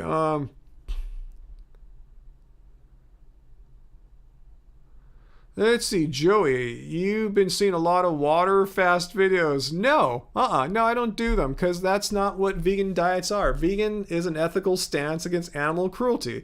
And all the science shows that appropriately planned vegan diets are nutritionally adequate. And fasting or water fasting is not an appropriately planned vegan diet. So that's one way you can really get yourself in a lot of trouble health-wise. And a lot of these people I end up responding to, well, I'm no longer vegan, it wrecked my health. No, silly things like water fasting, which you don't see the Academy of Nutrition and Dietetics saying, yeah, you should water fast as a vegan. They're saying appropriately planned, sensible vegan diets. And just like starving yourself, that's not an appropriately planned vegan diet. So this trendy stuff, it may work for a few people, awesome, good for them, but I've made way too many videos about these knuckleheads that think vegan diets destroy their health. No, it's your ridiculous extreme dietary choices that ruined your health. It wasn't eating a sensible vegan diet the entire time. But anyway.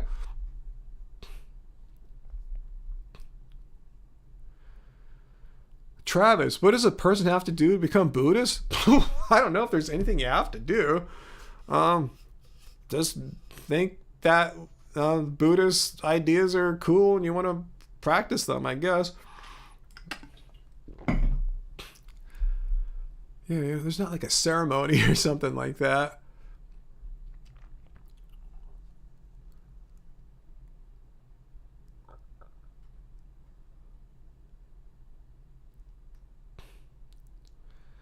Have I ever had any Ouija board experiences, Travis? Yes, I have. Nothing bad, but I think it's all kind of baloney. I remember one night we were staying at a bed and breakfast in Ojai, kind of this mystical, spiritual community, not too far from like Santa Barbara and Ventura. Anyway, we found a Ouija board and we asked the Ouija board, "What's the name of this cat that we've been playing with in the B&B?"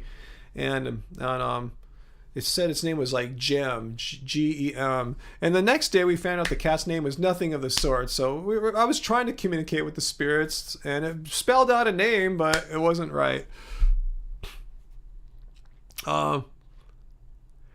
Yeah, Beth Ann. Yeah, Buddhism is a way of living based on a philosophy. It's like a psychology that comes from a philosophy, sort of. It's kind of like veganism in a sense. You have a moral philosophy that it's wrong to harm animals. That's the philosophy, and what comes out of that is a way of living, which means you seek to exclude as far as possible and practical all forms of cruelty to animals. So anyway. Oh, thanks, Vegan Metalhead. Yeah, I'm a vegan badass. Let's take one more look at me of being a vegan badass here. Vegan badass. Let's do it one more time here. There's me being a vegan badass. But one more time, for all the Sean Baker fans, let's take a look at me being a vegan badass here. Hitting the ropes with force. What she said I couldn't do. In fact, let's take a look at what he thought I could do. He thought this was like my maximum power output. This is what he thought. He saw this. Oh, look at that. There's a weak vegan. Oh, Ryan, happy out the vegan. Look at that. He's going so slow. Yeah, I'm going for an endurance pace here. Like I said, I use battle ropes often as a substitute for running. I'm up to 10 minutes now, so I'm not going to go all out. You only can go like, only a fraction of that time if you're going at if you're going at a harder effort. So anyway, for one more time here for the Baker people, there you go. Baker lied to you. Freaking lied to you. I can hit the ropes with power too. Idiot. Anyway. So there I am being a vegan badass wearing my Vegan for Life shirt. So any updates yet on the being vegan doesn't suck shirts? No, we have been just busy with crap all week. I told you our cat was in the vet for a couple days. Being attacked online a couple times. So yeah, it's haven't had any time to really concentrate on on progressing further in life, just trying to tread the water. I had to go to the hardware store today too and buy a new faucet for our kitchen. It's all leaky and falling apart. So yeah, one day we'll get our thing together. But I definitely want to make the Doesn't Suck Being Vegan t-shirts because I really want to wear one myself. Daffo, where do you buy those battle ropes? Amazon. You probably get them at any sporting goods store like Dick's Sporting Goods or something like that. But I got mine off Amazon. Beth Ann, who was attacked? Me. I got attacked by Baker because he saw Baker, meaning Sean Faker. He saw this. And look again, I want to unmute it. Notice how I'm sitting there talking, having a happy conversation with Angie. Yeah. I think I've done up to like 8 minutes or You so. can't Wow. see That's conversation crazy. pace here. All right. Well, we're not going to film it all day, No, but you I guys take can too long, know. but show people what I do pretty much every day now. I do a good little session here on the battle ropes in addition to resistance training. See, I'm sitting there having a fun conversation. I'm talking the whole time. When you hit the ropes like this, you can't have a conversation. This is going for power here. But when you're going for endurance, you can have a conversation. He's such a lying faker. Anyway. So anyway, what other questions do you guys have? Oh, thanks, Vegan Metalhead. Thanks for being cool there to me. Bodhi, I think he's doing fine now. We've had him back since Saturday. I mean, he's still going to the bathroom kind of slowly and weirdly, but he's been with us here, knock on wood. We're just, being as thoughtful and helping him as much as we can. So anyway,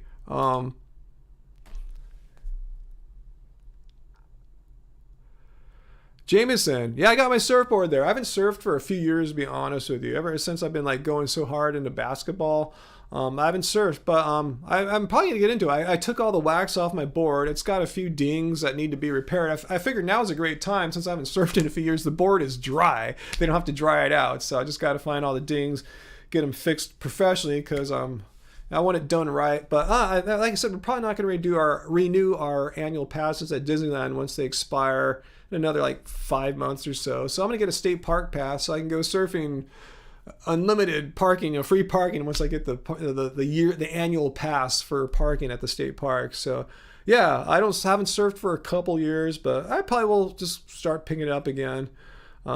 Anyway.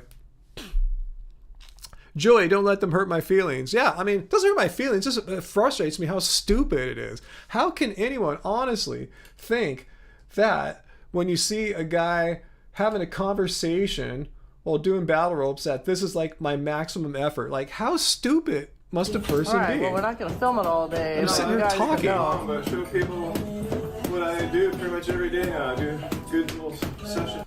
And then what's even more stupid is once I showed myself going hard here, they didn't comment about this one. It's like crickets about when I'm actually demonstrating some force with the ropes, but when I'm going weak, at an endurance pace, weak vegan, but no one's saying crap about me kicking butt here. Nothing. That's how disingenuous these people are. It just frustrates me how people just lie and try to bring you down just because you don't eat animal products. I mean, I don't pick on carnivore people. I just kind of don't go there because I know they're just kind of there's a bad energy around them. I just avoid them, but they just dislike me. It's it's like people disliking you because you're a minority. That's been a way that you get attacked, or you're wrong gender or something like that. Or gay or whatever, LGBTQ people get attacked. Well, vegan. Now vegan's a minority, a group that gets attacked. I don't sit there and pick on carnivores. My channel isn't about making fun of carnivores. I just don't eat meat. I'm helping people along the way here with veganism, but that's grounds enough to be attacked just because you don't eat meat. That's frustrating. Yeah, I'm sick of these idiot haters too. Angie's really not into it either. She's just really getting bummed. How come we just can't live our lives without haters trying to make you feel bad all the time? Stupid people. I don't see anyone debunk. Is someone here debunking veganism? Luffy, are you here to debunk veganism? Is there someone named Luffy here? Let me scroll up.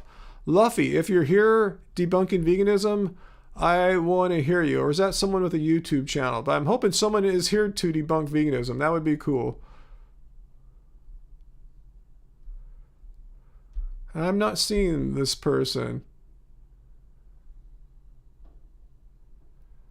What is this Camellia person? Do you have something to say? Not sure what your point is, Camellia Christine.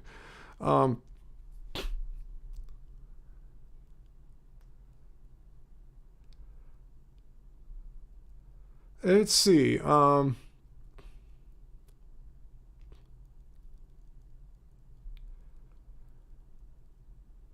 I probably banned him. I didn't ban anyone. I did ban that person earlier tonight that was claiming that Walt Disney like did immoral things to babies. So that's not gonna cut it here. So anyway, let's see what else you guys want to. He said it worse than that. I tried to translate it into or restate it in a more like palatable way. What about these psychos who think they need bone broth? Well, obviously you don't need bone broth. If you needed bone broth, I should be dead now, right? I shouldn't be able to, hit the battle ropes hard like this. If you needed bone broth to be alive and have any kind of like athleticism. So anyway, no, it's a bunch of nonsense.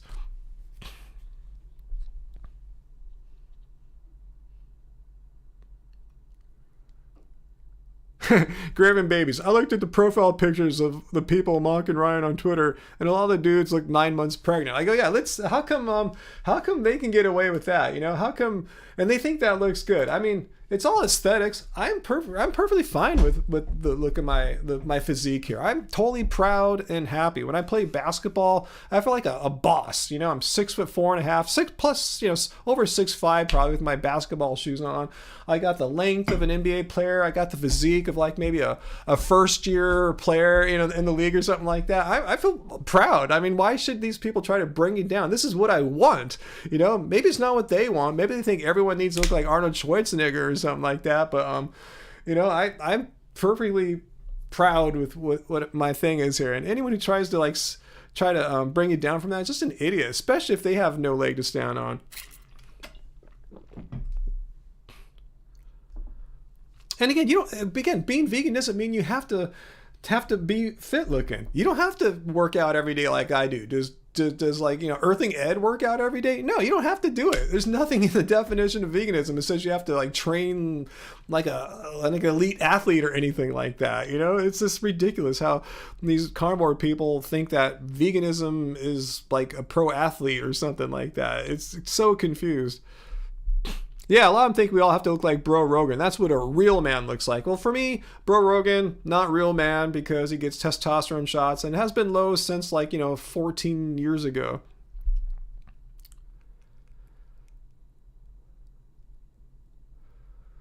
Thanks, Camila. I think I look all right. I'm not embarrassed at all. I tell you, I feel fine and proud when I show up to the basketball court looking like this. I don't feel embarrassed. Like, oh my God, I'm gonna be like so made fun of and stuff. Anyway,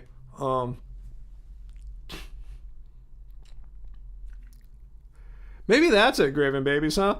Ryan doesn't look like a typical guy in his 50s. I still have a decent amount of hair. I'm not overweight. I work out every day. I'm looking fine. Maybe that's part of the jealousy there. But they think, well, look at Sean Baker's so much huger. Well, he's a bodybuilder.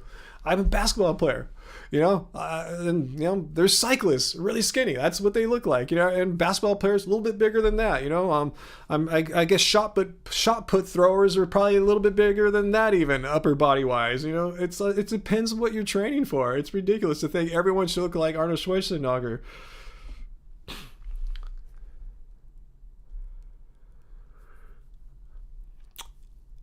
Harmony Paints. Ryan, you look so much younger than others your age. Yeah, I know that for a fact because I see what my high school reunion friends look like in their photos. But that's I'm not bagging on them, but it's just I say that because I know what people my age typically look like, and I think I'm aging decently well. I'm on probably the better side of 50% of being average. I'm probably on the better side of that.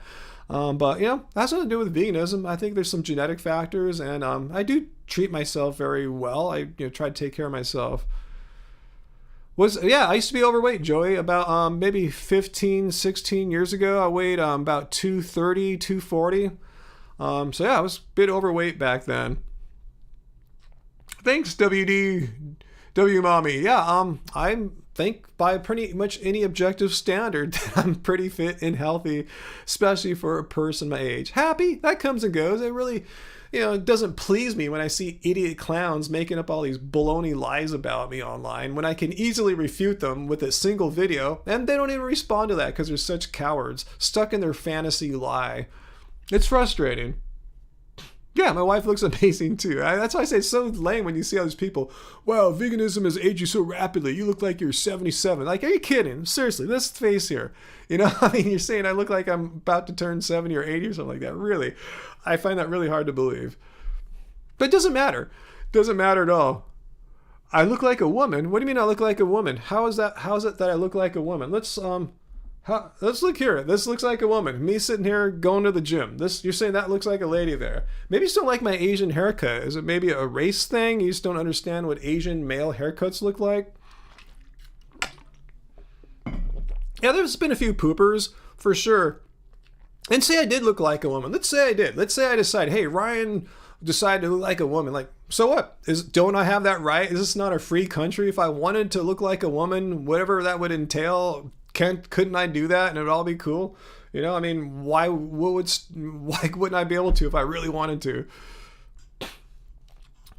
I'm sorry you don't like my haircut, Michael, whatever. I probably don't like your haircut either. I certainly don't like Bro Rogan's haircut, so I'll take this any other way. So if you don't like this haircut, it's a very common Asian haircut. I don't know if you know what Asian haircuts look like, especially like more trendy Asian haircuts. I can show you some if you like here. Let me see if I can find, let's see. Let's see if I could find the photo reference that I was looking at. I don't see it here. Damn. One more try here. Maybe it's in this group of messages here.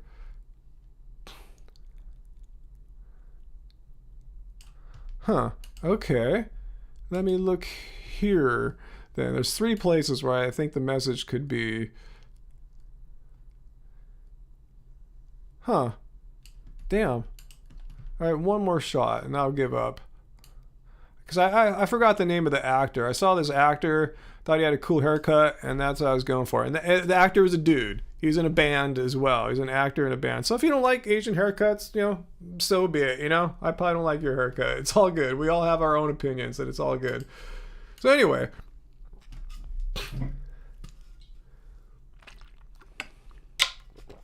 So you came all the way here to tell me you don't like my haircut. Is that what I'm understanding here? You don't like my haircut. Cool. If that's what makes you excited to come and tell a 54-year-old dude you don't like his haircut, that's cool. I'm going to actually change a setting here, add a little more gain to the brightness here. Let's see. All right, maybe that looks a little better. It's gotten completely dark now. It's after, sunset and all. Yeah, what does this man haircut thing have to do with anything? I mean, I can get whatever haircut I freaking please, right? Is there some kind of law that all men need to have like an approved manly man haircut or something like that? I'm not free to get a haircut I want, especially if I saw it on a fellow Asian dude. I thought it looked cool. I like my hair. Again, you can try to shame my hair and all this stuff, but it's all cool. Oh, Peter, hey, thanks for contributing to the pizza fund. Yeah, our pizza fund is actually staggeringly low considering I've been on for an hour and 38 minutes. So if anyone wants to contribute to us getting the pizza again, I want to thank you guys. Last week we did get the pizza from Fourth Horseman. It was delicious. So thank you guys so much. That was really, wow, did we get another one right now? Let me see what's going on here. No, it was an hour ago. Okay. That was just Peter's one a second ago. Anyway, thank you. Thanks, Peter. That we're getting there. We're like maybe almost halfway to a pizza or so. Yeah, let's move on. Who cares about hair? It has nothing to do with being vegan. Being vegan, you can have long hair, short hair, no hair, whatever you want to do. It's all good. Just don't eat animals. Don't harm animals.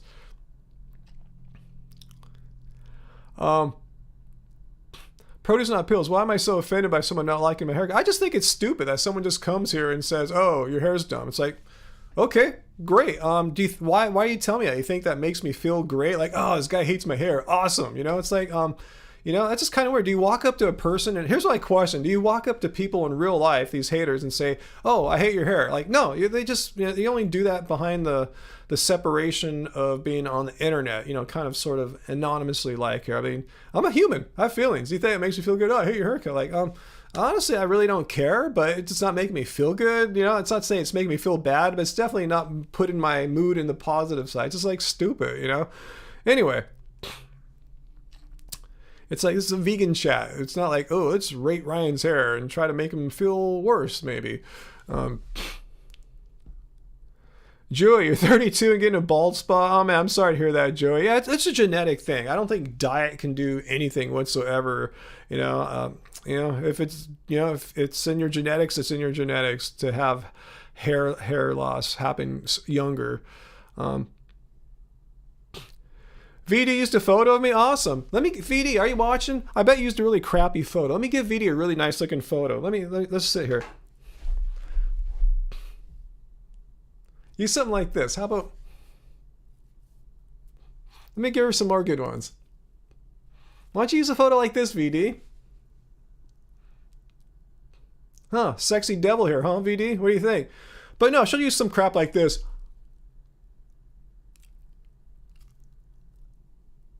She'll use some crap like that instead. You can't win. You know, I wish she showed her face more. Maybe I would just dedicate my entire channel to like showing how she is aged rapidly over time or something like that.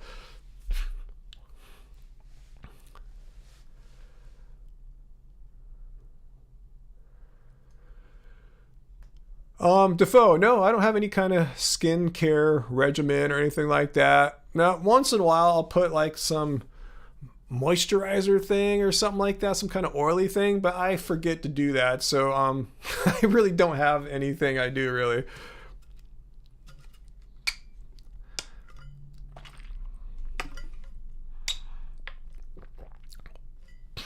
Yeah, Peter, I saw you talking about that earlier, that your grandparents and your entire family got are tested COVID positive, and your one of them's even hospitalized, right, Peter? I'm really sorry to hear that.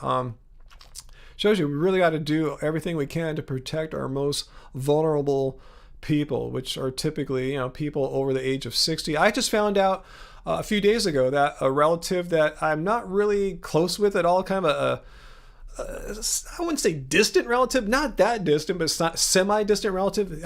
He was unvaccinated and in his 60s, retired and got hospitalized and died of COVID. Him and his wife are both unvaccinated. I don't know what his wife's status is, if she got really ill, but yeah, the husband dead, you know?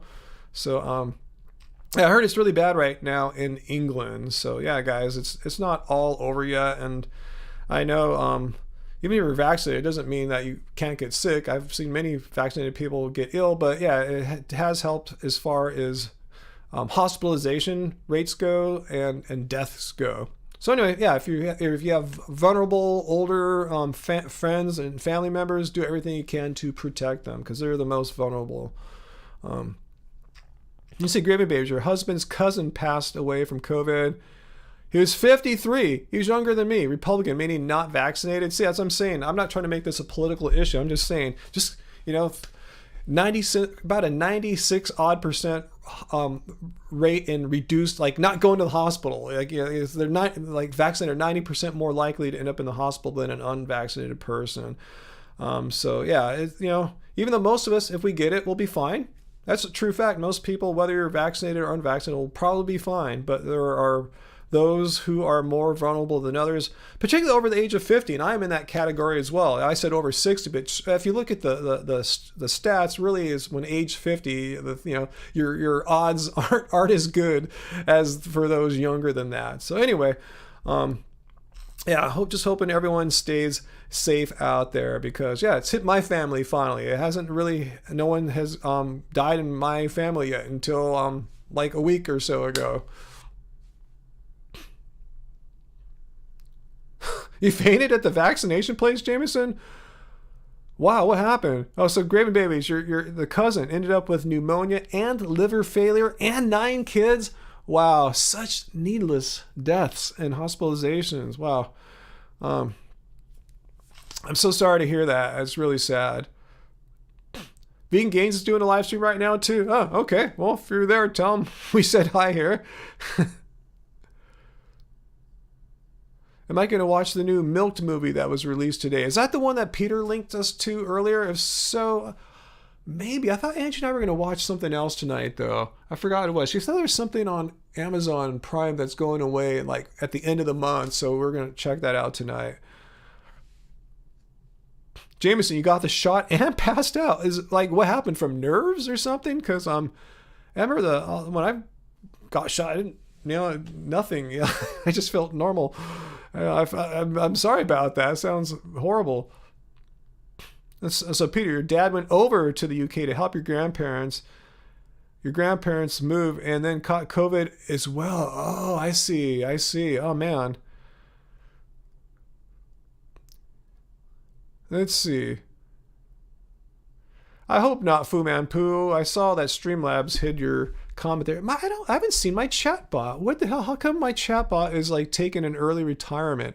I saw my chatbot yesterday during the what's that called? The live premiere of our Disneyland video, but I'm not seeing our chatbot tonight during the live stream. Like, what is going on here? Sucks. Anyway. Carnivores are saying plants are poisonous. All right, they can say that, but can they show me the studies that eating these poisonous plants are gonna like kill us or take any days or years off my life? That would be something I'd be interested in seeing. But just seeing their opinions, what they say about opinions are like assholes. Anyway. Let's see, Rachel, on the vegan path, vegetarian and attempting to cut out cheese this week. Spend 4 days without dairy. I think you got it. Are you aware, Rachel, that there's morphine in dairy? Yeah, morphine. They think it's speculated it's there for an evolutionary standpoint to have the baby, cow or whatever be able to desire to go back to the mother to feed, so it gets that psychological reward. So that's why it is hard for those who are vegetarian who want to give up dairy to actually quit dairy. But yeah, that addiction thing only it doesn't last that long. 4 days sounds like you're probably over any kind of physical dependency. I don't know if I'm using that word too loosely there, but if anything, it's 2022 now. There's plenty of delicious vegan cheeses now to delight your taste buds. I mean, they sucked like a decade and a half ago, vegan cheeses, but they're really, really good now. There's so many choices. Hey, we got a super chat tip there from Renee. Hey, Renee. Thank you so much, Renee. Oh, I forgot you gave me that information last week about Joe Rogan being schooled about that Secret Life of Plants thing. So I got to check that out. I saw your comment here. Yeah, I see where you told me it was, which episode and all. So what up, Brian and Angie? Love the videos you guys published this week. Yeah, Disneyland and Joe Rogan. Did you get a chance to listen to that episode of Joe yet? No, I haven't yet. I totally forgot about it. I told our cat was in the vet when I live streamed last week. So yeah, we got him back Saturday and he's still like not perfect yet. So I just kind of been focused on my family, I guess, But anyway, thanks, Renee. Appreciate that so much. Yeah, casomorphine, something like that, Jameson. Either way, it's a morphine-like compound, and it's addictive. Yeah, difficult to give up. Addictive AF.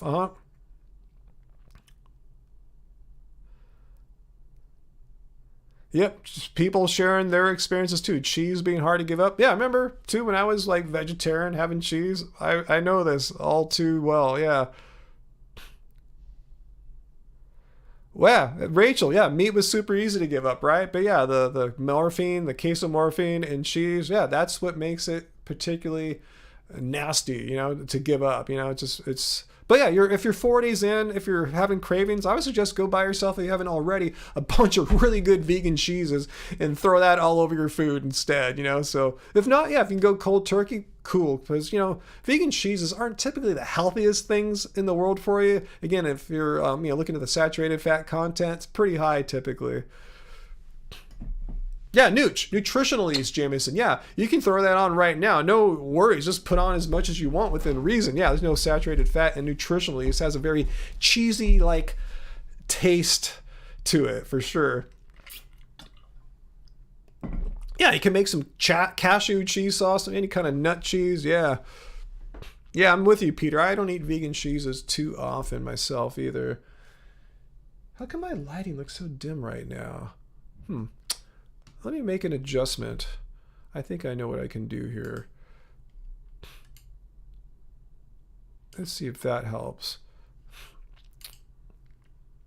That might look a little better. Anyway, I don't. People, let me know if you guys saw a difference. I just changed a number by 1 in the contrast for the camera right now. I don't think you can really see it. You going, Fu Man Poo? Tell Mrs. Pooh I said hello.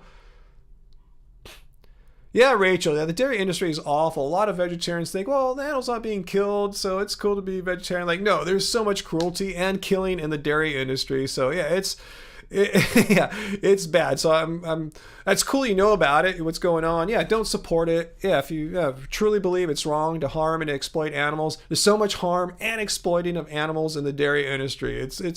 It's pretty much the meat industry. Like, where do you think the milk cows go once they're done with their usefulness as far as being productive milk producers? They go to slaughterhouses. So, what do you think happens to the male calves that get born from these forcibly impregnated females? The male calves become veal, or they get killed. So yeah, there's so much cruelty. It's horrible.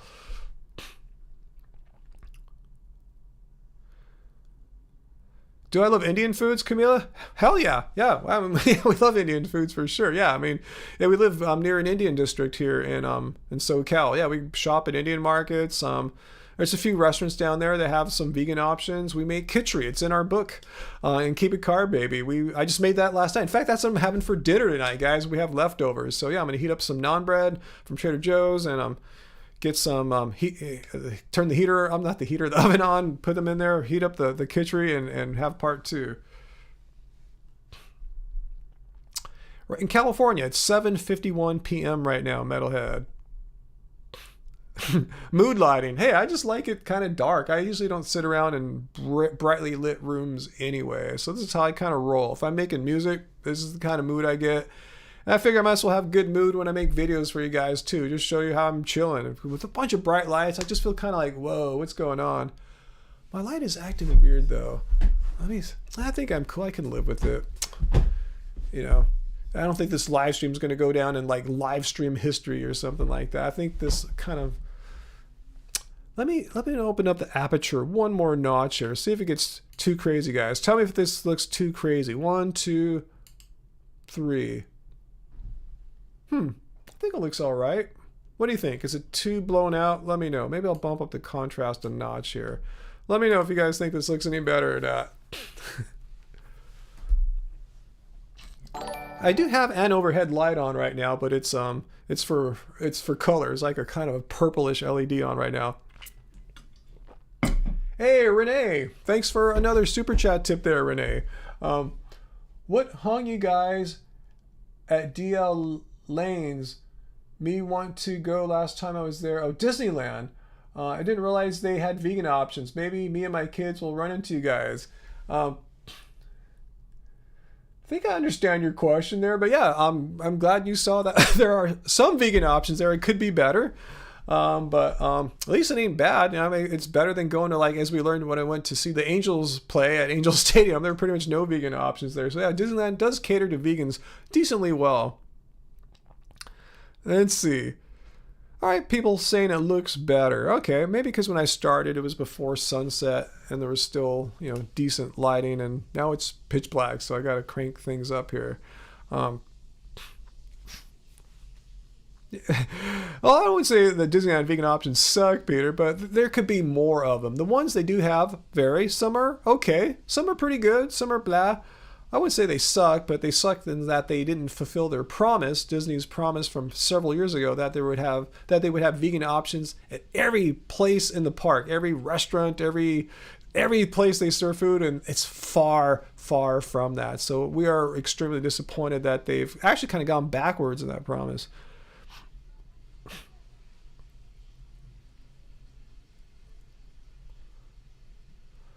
I don't think we can afford the vegan camp out, Peter, and yeah, I can't even think about traveling right now until we have no cat sitter, and our cat has been sick too, so I just want to stick around. And one of them, Joey's fine, but Bodie, you know, I took him to the vets for a couple days, so I just want to stick around and make sure he's getting everything he needs. Yeah, they even have vegan fish these days, vegan seafood. I know.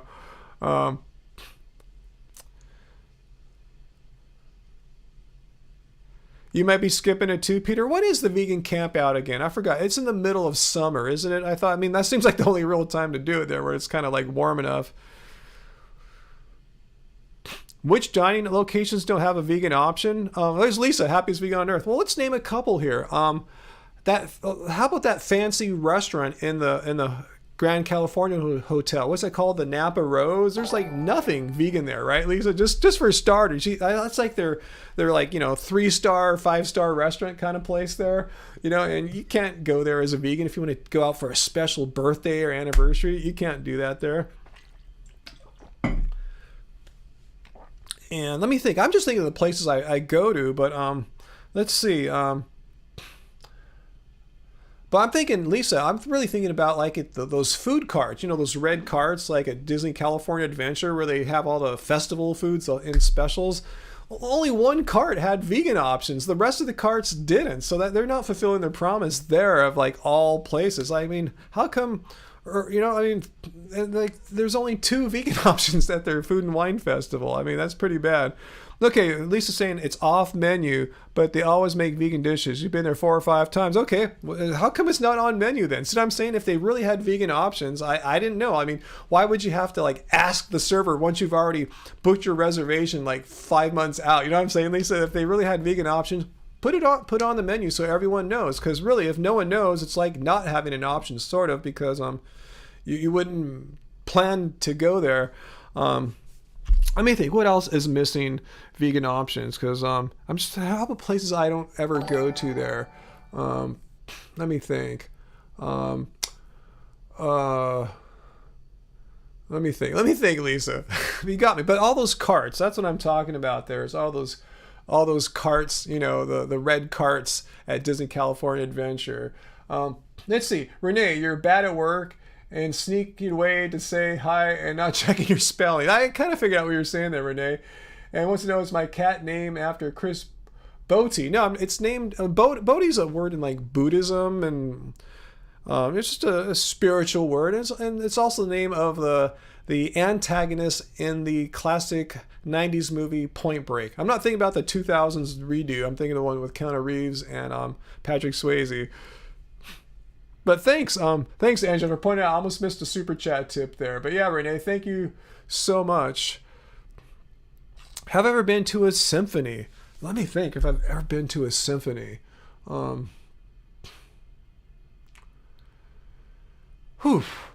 can't say that I have. If I have, it's been a long time.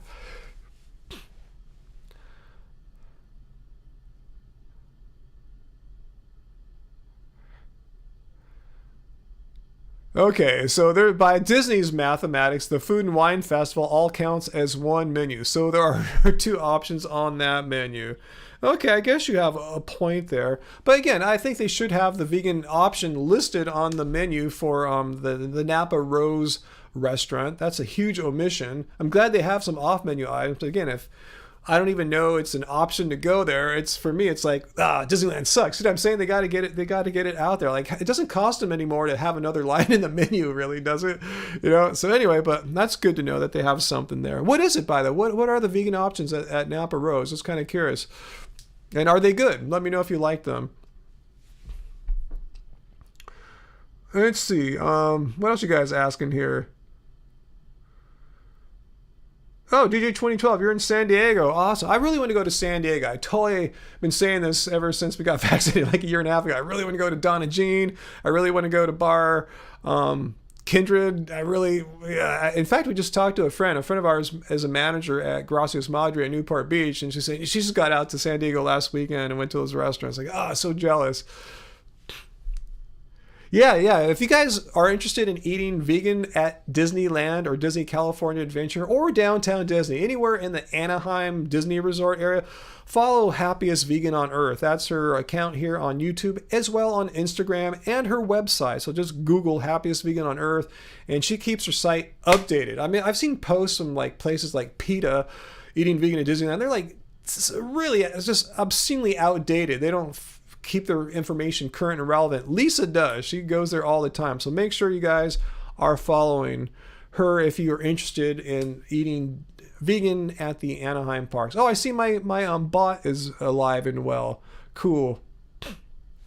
Okay, so you're saying that Napa Rose, their fancy restaurant, changes a lot. It's often a curry type dish or a pasta of some kind. It's always good and fancy. Okay, good to know that, Lisa. Thanks for bringing that to my attention. I guess I just could have asked you that before, but I didn't think to do that. But okay, that's good to know. So let me think. Anywhere else I'm upset about them not having vegan options?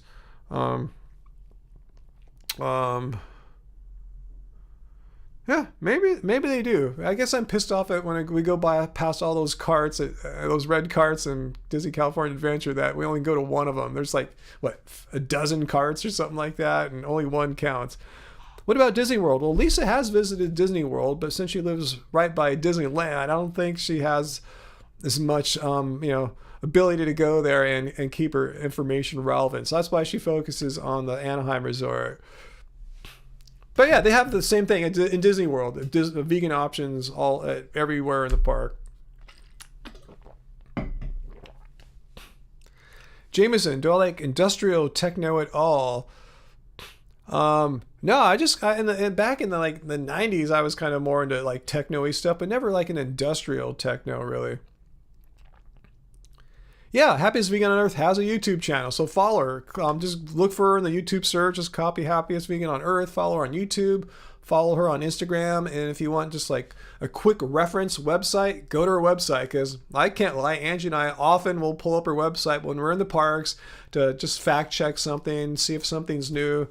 And yeah, Angie just told me today, Lisa, that there's a new vegan breakfast option back at that what's that name of that place next to the Casey Jr. ride? The tavern, is the Red Rose Tavern or something like that. How about before that? What was the vegan option there before the breakfast sandwich was added? I'm just curious. Actually, what do they have at that shawarma palace cart in DC? I know we like to get that burrito in the morning. What's their vegan option after that and the rest of the day? I can't remember what they have there after the vegan breakfast option.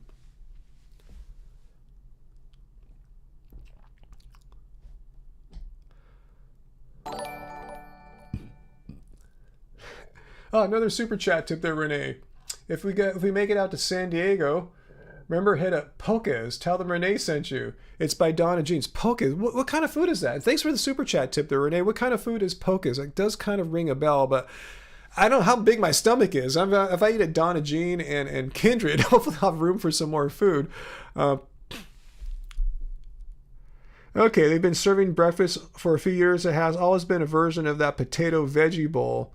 What do they have after that, Lisa? What do they have for, I thought I went in there just in the evening to get something vegan, and I couldn't find anything. Is there anything vegan there, like right now, Lisa? Just curious, because I kind of remember going in there, like a few months ago, and I didn't remember seeing anything. Maybe I overlooked something there.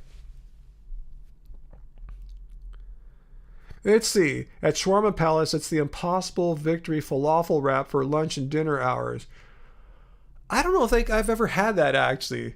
I don't know why. It does sound all right. I'll check that out. Let's see. So Red Rose has the enchanted cauliflower sandwich for lunch and dinner. Okay, so they do have something there. Okay. I guess I'm kind of overeating so much Impossible stuff. That's all pretty much like 90% of the vegan options at Disney California Adventure involve some kind of Impossible meat product. And like I said, after a couple meals of that, it's like, I don't want any more Impossible stuff. Just give me some, like when we went a couple nights ago, we were at Rancho del Zocalo. I just said, yeah, give me the rice and beans. And I don't know if you knew this, Lisa, for a while they weren't providing corn tortillas. Last few trips, they gave me some for free because I was being really cool. And last night, they finally charged me $1.50 for 2 corn tortillas. So I thought I'd pass that on. So you can construct your own tacos there for pretty cheap. Get the side of rice, side of beans, maybe a side or two of corn torts. And, you can construct some pretty filling, for Disney, pretty low-priced tacos. Good night, WDW Mommy. Thanks for being with us as long as you have been. Okay, Renee, you told you guys about it last time. I have a bad memory, Renee. It's it's vegan brain fog, right? Let's see. So there's Polka's place you're telling me about. it's Mexican, and it travels well. You're not talking about that like Tijuana taco cart a few blocks away. Is that the? I remember we ate at a taco cart just like a few blocks up the street from Kindred. But let me know if there's something else, because remember those tacos were delicious.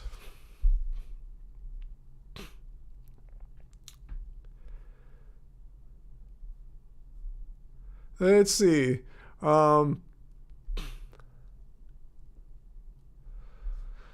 Let's see what else. Okay, I'm glad to see my bot is finally back. I get lonely when I don't see my Streamlabs bot. Have I ever been to a metal show live? Asked Vegan Metalhead. A metal show. Let me think. If I've seen any bands that are technically metal. I don't think so.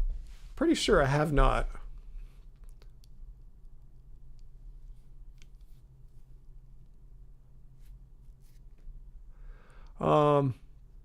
Yeah, Happiest Vegan is on Earth has been with us for a little while here, giving us great advice and tips.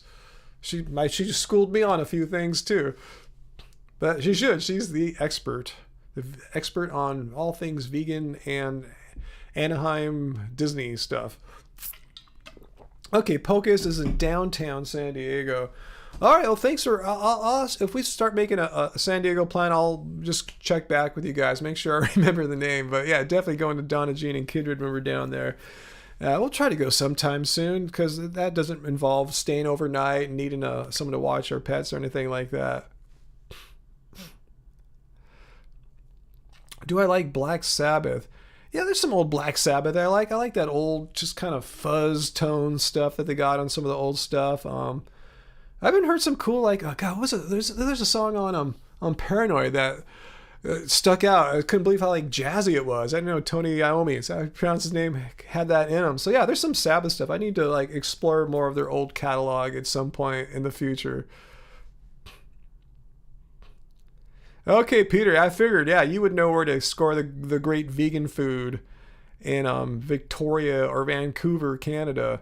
Let's see, Uncle Walt, Disney Concert Hall. I have been to the Disney Concert Hall in downtown LA one time, but it was to see a kind of a chill out electronica kind of band, Air. You guys know that French band Air, but I've never seen a symphony thing at the Disney Concert Hall.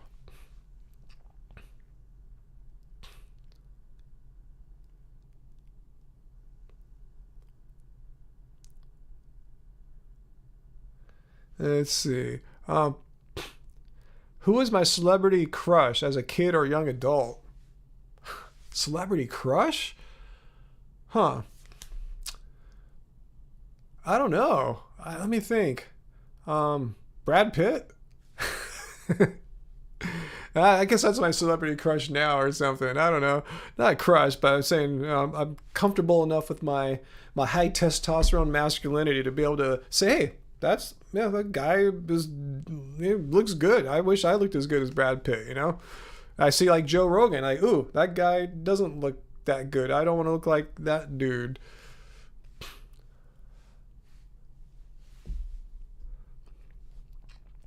But as far as a lady crush, let's see. I have a crush on a K-pop female star right now. The guys have probably never heard of, but yeah, I don't think I have a celebrity crush as far as a celebrity that you guys would all know. But yeah, check out the band. Her name is Yoonha. She was from the band G-Friend, now in a band called VVZ. I think she's one of the cutest girls I've ever seen in my life. So she's my big crush right now. No, I never was into Pam Anderson. Definitely not my type. I like the more cute, sweet type, rather than like the boom, I don't know. I used to like Scarlett Johansson back in about before she became a Marvel superhero Black Widow person.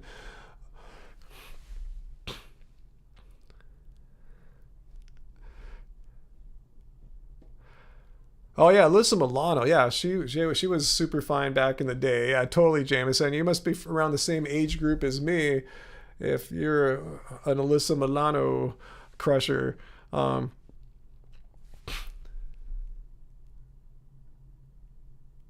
What's that, Uncle Walt? I'm gonna be Brad Pitt bowling for soup song. What's bowling for soup song? Yeah, Peter, I've seen the previews and trailers for Pam and Tommy. Yeah, the actress looks incredibly a lot like Pamela Anderson. It looks pretty cool. Gwen Stefani, yeah, she was cute. I remember when she first came out, with no doubt in the early days. Yeah, I never had a crush on Gwen though, but yeah, she definitely was really cute. Let's see, Rosary Bar. Did you ever come to see any shows at a place called Rosary Bar? I knew a goth club promoter in San Diego called Damien. Let me know if you know him, because yeah, I remember I've been to a few of his clubs. I don't remember the names of where they were or anything like that, but let me know if you know a goth promoter in San Diego called Damien. The movie Balto? No, never have. Jordan from New Kids on the Block, kind of. Yeah, Jordan, the tall one, right? The tall, dark-haired dude. Yeah, I remember a lot of girls liked him back when I was younger. Yeah, I totally remember Jordan from New Kids on the Block. I'll be loving you forever. In falsetto, though, not chest voice. Yeah, see, who did I like back then? Gosh, let me think. Winona Ryder. That's who I was totally into back then. Like Winona Ryder and like back in that like era of like Edward Scissorhands back then. I was all about Winona Ryder back then.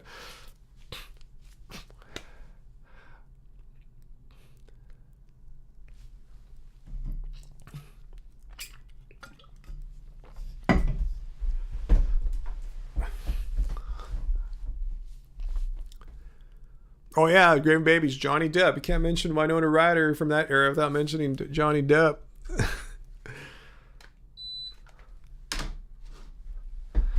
Oh yeah, I remember back when I met Angie, like in 1998. I had a thing for Renee Zellweger. She was super cute back then. That's my type. I like this really cutie kind of type. Yeah, she like back when like Jerry Maguire. She's also was an extra in that old Gus Van Sant movie. What's that one where there's just a bunch of guys drinking and partying? Had Matt McConaughey, Ben Affleck played a great a-hole. God, what was that movie? Anyway, yeah. Hopefully someone will know what I'm talking about there. It's from the 90s. Yeah, let's see. Oh, Val Kilmer in Top Gun. Yeah, that's classic. Yeah. Uncle Walt, yeah, Disney movies are animated musicals, basically. Dazed and Confused. Thank you, David. Yes, that's the movie I was trying to think of there, where Renee Zellweger, before she got discovered, well, I guess sort of discovered, because she played a non-speaking role, and she looks smoking in there. If you want to see a super hot Renee Zellweger, check out Dazed and Confused. And it's just a great movie all around, too. And Matt McConaughey, he just kills it. Ben Affleck plays the greatest a-hole of all time. It's some really good... It's a lot of these actors that are like the old school now. They're young up and comers there, a lot of them virtually unknown, and you can see the talent just rippling in that movie. Oh, Marissa Tomei, thank you, DJ 2012. I still have a crush on Marissa Tomei. She is gorgeous. Have you seen her? I mean, she's like a little older than us, a little older than me and Angie, and she is just gorgeously smoking hot. Yeah, she's aging really well. I've had a crush on Marissa since maybe 20 years ago or something like that, and I follow her on on Instagrams, keep up with what she's doing. Yeah, Marissa Tomei. Yeah, one of my I'm glad you guys have mentioned the names here. Yeah, one of my big crushes for sure is Marissa Tomei. Angie met her before too. She used to shop. She might still shop at one of our friends who's a Hollywood clothing stylist. He used to give us a lot of cool clothes back in the day. He still does, but we told him not anymore. We don't go out that much anymore. Anyway, Marissa would buy stuff from him, and one time Angie was at a place where she was shopping and buying stuff from him. So she got to be face to face with Marissa Tomei. So she's had a really cool vibe. Didn't have any arrogance or anything like that. Just totally down to earth, cool chick. Yeah, My Cousin Vinny's like the movie that she's really known for. I think she got even more beautiful as she got older, but she's really cute in My Cousin Vinny. But yeah, she's just amazing actress, great talent, and just super cute. Who's Angie's celebrity crush? I don't know. You have to ask Angie that one. I don't know. I know it's not Brad Pitt. Yeah, Christina Applegate. Yeah, another case. Yeah, she was really cute back in the 90s. And yeah, when I saw her on like say she had a TV show, Samantha Who. Thought she was smoking hot as a non-teenager anymore, as someone in her 30s or 40s. Yeah, I saw her in the Ron Burgundy movie. Super hot there. Yeah, Christina Applegate, another celeb crush for sure. But anyway, Jameson said Dazed and Confused was your first introduction to stoner culture. I guess that is kind of a stoner movie, but it's a little more than that, though.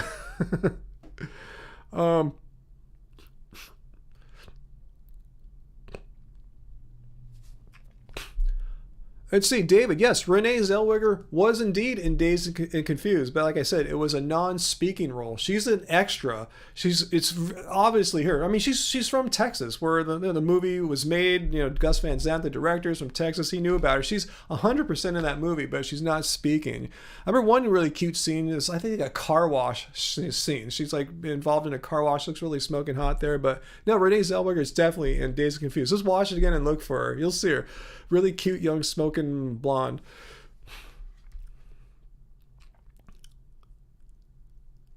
Yeah, I haven't seen Dazed and Confused for maybe in a decade or so. It's been a long time. I don't know if I've seen it since I've been vegan. You know, it's been a long time.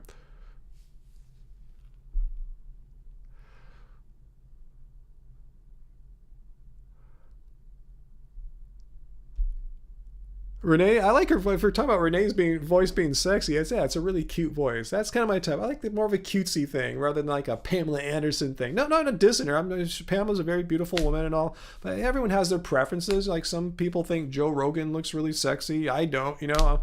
But yeah, I like the kind of Marissa Tomei, Renee Zellweger type. That's more my thing.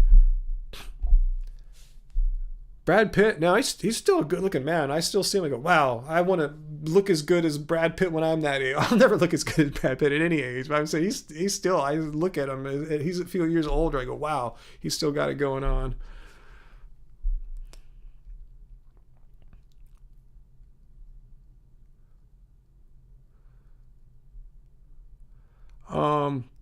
Anyway, let's,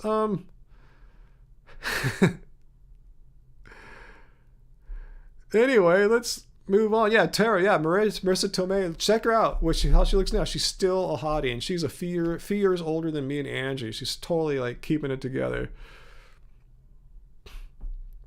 Anyway, let's move on from cute things. I don't think we've ever gone down that rabbit hole before. How come my light seems like it keeps getting dimmer and dimmer? It's really tripping me out. But oh well. It's getting towards the end of the live stream anyway.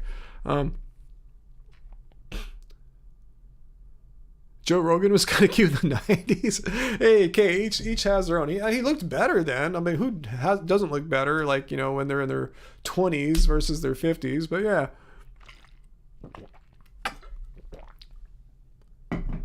Hey, one second. Let's see if my light is even plugged in. Ah, I knew it.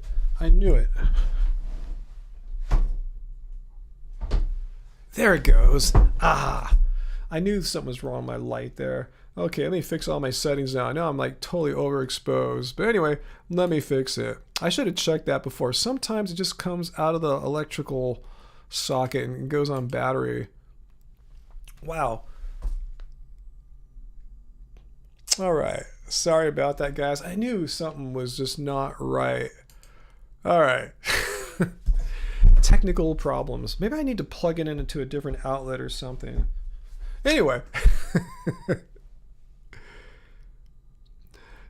Dull as man. I don't have any other man crushes really. I've just said, yeah, I have mucho respect for Brad Pitt. How he's like Marissa Tomei, just aging so well.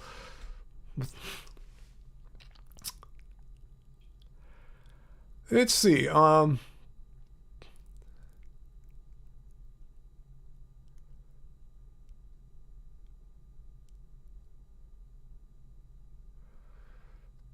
Blue Jay, the health argument for veganism is the weakest argument. I think you have it kind of backwards there, Blue Jay. Let me give you my perspective on the so-called health argument for veganism. Let's see, I just got a notification here. 1 second here. Oh, Angie sent me Yeah, something about Renee Zellweger. I'll check it out in a second. Blue Jay, let me just give you how an actual 11, almost 12-year vegan sees the so-called health argument. Veganism is not about health.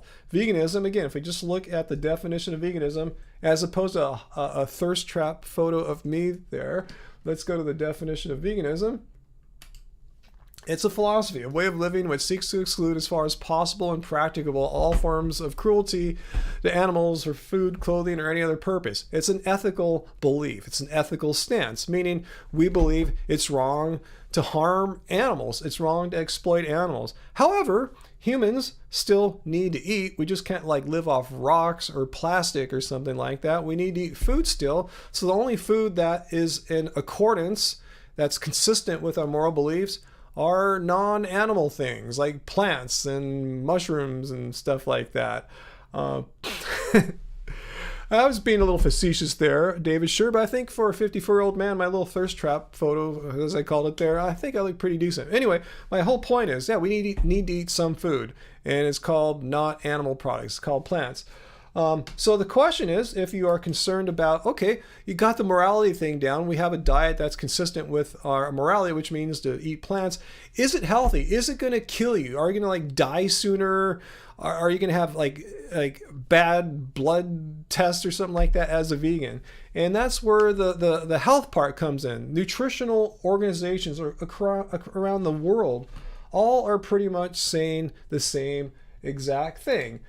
Dietitians of Canada, a well-planned vegan diet meets all these nutritional needs. It's safe and healthy for pregnant and breastfeeding women, babies, children, teens, and seniors. British National Health Service, with good planning and an understanding of what makes up a healthy, balanced vegan diet, you can get all, not just some or most, all the nutrition your body needs. And again, the Academy of Nutrition and Dietetics position paper. So this is all I need to know. Is a vegan diet going to kill me? No. Am I going to be deficient in nutrients? No.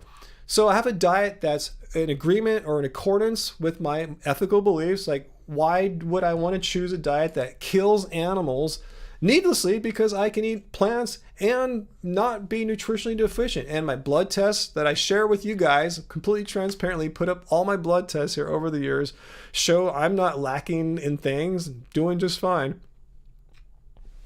So anyway, Bluebird or Blue Jay, I forgot what your name was. That's the way to look at the health argument. There's not really a health argument for veganism. Veganism is, at its core, essentially only an ethical stance against animal cruelty and exploitation. So as a vegan, it would be prudent to want to inquire if eating plants alone is nutritionally adequate. And health organizations around the world give a resounding yes, it is, as long as you don't do something stupid, like starve yourself or just juice or just eat like raw something for the rest of your life or something like that. Barring some really ridiculous thing like this, yes, there's nutrition in plants and it's nutritionally adequate.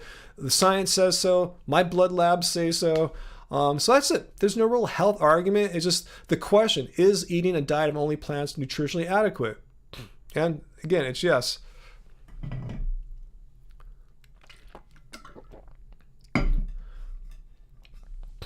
So that's the way I look at it, Blue Jay. I wouldn't look at it as a health argument. Just, you want to know, is eating this diet that's in accordance with the ethical beliefs harmful? Is it nutritionally adequate? It's not harmful. Yes, it's nutritionally adequate. So that's I think the proper way to think it through.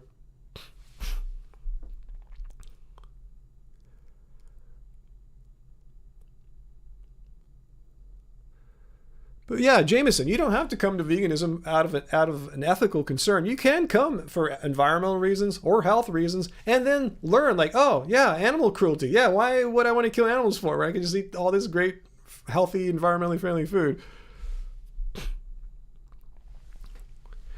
Blue Jay, I suppose if you want to say health has nothing to do with veganism as a moral concept, then fine. Yeah, it's a moral concept. But if you look into the science, you see that you're not going to kill yourself going vegan. It's nutritionally adequate. And all these professional health organizations say, yes, it's nutritionally adequate. You can find weird just randos on Facebook groups saying otherwise, but they're just weird randos on Facebook or whatever saying that. They're not associations. They're not organizations of certified health professionals. not just like 3 weird guys or something like that, but like groups that comprise thousands of health professionals saying, yes, vegan diets are nutritionally adequate. So I don't know if there's really a health argument. You just want to know, if you're eating a diet of plants because you don't want to harm animals, are you going to harm yourself? And again, as long as you don't do anything ridiculous, anything fatty, extremely, you're probably going to be fine. That's what the science says.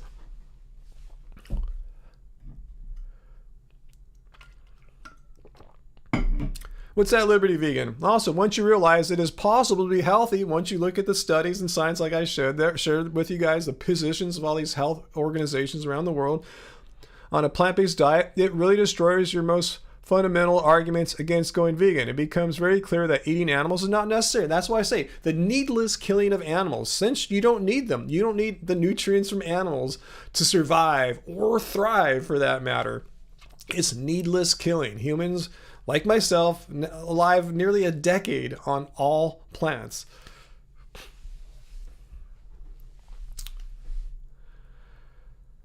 Hypothetically, if a vegan diet were bad for you, would you still be vegan? Well, it's hard to wrap my head around that, but like, say someone found out, well, a vegan diet isn't the healthiest diet in the world. It's like the 2nd or 3rd or 4th of like the 10 or 20 rank. I'd still be vegan. Yeah.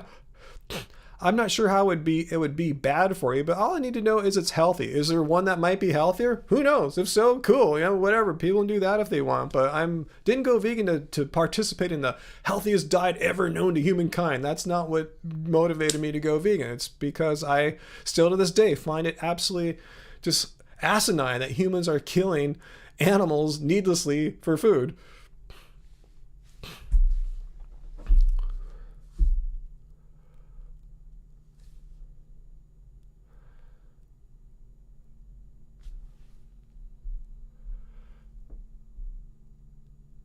They say, Tara, you're in New Jersey and your little basketball St. Peter's team just won a huge game. Awesome, man. That sounds cool. I wish I could be playing in a league and winning cool games. That sounds fun. Oh,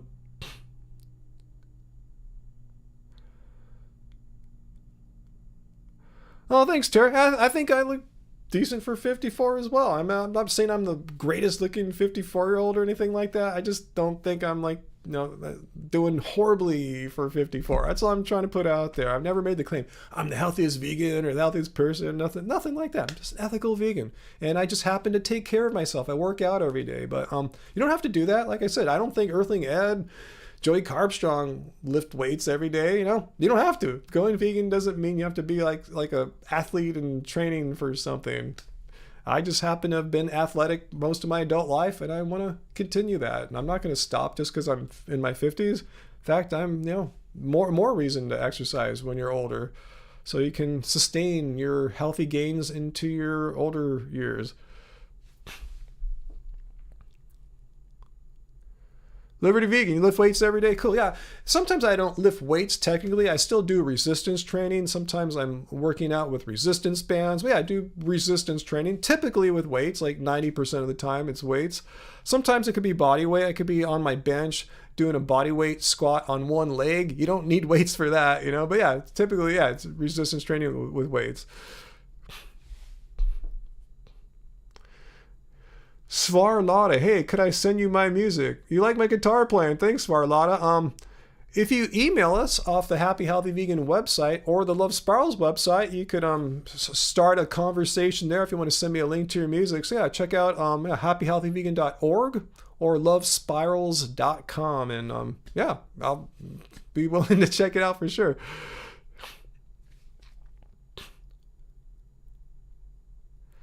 Yeah, Peter Cunnington. Yeah, like these anti-vegans will make fun of guys like, say, Dr. Greger because he doesn't work out. I mean, again, what part of being vegan means you have to train for a sport? I mean, again, does like Earthling Ed have six-pack abs? Does Earthling Ed do resistance training every day? Like, why do all vegans have to represent bodybuilding and muscle? We have them. We have guys that are shredded. We have guys that have been on the cover of, vegan guys that have been on the cover of like muscle magazines, like Nimai Delgado. you know, but why does every vegan have to do that? Like, you know, what Nimai Delgado does is different than what Earthling Ed does. Ed's activism is totally different, you know, so why does Ed also have to train to be a bodybuilder or something like that? I mean, why is bodybuilding like the supreme sport? I mean, you know, we like other sports? I mean, is bodybuilding even a sport? I'm not sure. I'm not trying to dismiss it, but I'm just saying, I like basketball. You know, you don't have to be an athlete to be a vegan, is what I'm trying to say. It's an ethical stance. You can be a vegan athlete if you want to, but there's no requirement. It's just ridiculous how people do these ad hominem attacks. Oh, look at Dr. Greger. Like, yeah, he's probably never trained to be a bodybuilder a single day in his life. So why are you judging him as a bodybuilder since he has zero interest and doesn't do it? It's like bagging on a cyclist or a runner or a soccer player or a basketball player or a tennis player or a high jumper for not having a bodybuilder's body, because it's ridiculous. If you don't train in that, it's like bagging on a bodybuilder for not being able to like play tennis. You know, why is bodybuilding the supreme sport? Let's say tennis was, or soccer was. It's ridiculous how they try to push their thing as like the best thing. They're just insecure kids. Vegan Metalhead, calisthenics and some weight training. That would get you in good shape, calisthenics. Yeah, I think I'm just too heavy. You don't see too many like dudes that are like tall and have a lot of bone weight, you know, because yeah, to do calisthenics, you know, I'm pulling up a lot of extra weight, like, you know, pull-ups and stuff. I'm, you know, 195, 96 pounds, something like that. It's a lot of weight to pull up. Yeah, walking's a great exercise too. I try to walk at least once or twice a week, like, you know, like 20 to like 20 minute to 2 hour walks. Yeah, Blue Jay, how many omnivores are jacked? Really? I mean, like as Graven Baby is saying, all these guys that were like criticizing my endurance pace of battle ropes, she checked out their profile pics. A lot of them these dudes look like they were pregnant, you know? So, I mean, yeah, I don't know why vegans are held to this weird standard. Omnivores could have these sloppy, unfit bodies, but every vegan must have six-pack abs? Like, what the hell? Even Joe Rogan was bagging. If you saw my video this week, he was bagging on Bill Gates for not having like a shredded body or something like that. You know, it's like, why do vegans have to do this for? Again, it's an ethical belief. It's not a pro-athlete thing or something. Anyway. Oh, Heidi, I should get going soon too. I've been on 2.5 hours, huh? David, sure, 12-ounce curls are becoming your favorite. Are you doing some major hypertrophy there? I said I don't think I can ever share hypertrophy workouts because, you know, when you do hypertrophy work, yeah, you're typically doing high reps at a much lower weight than you could do if you're going for strength. But if you don't project strength at all times, these carnivore guys are going to, oh, look at him. Yeah. Anyway, he's weak.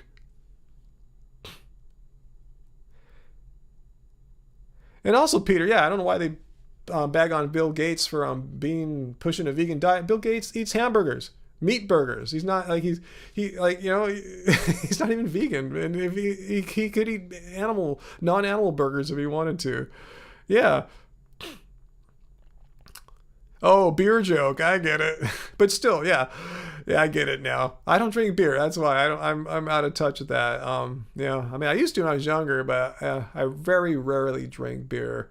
Once in a super blue moon.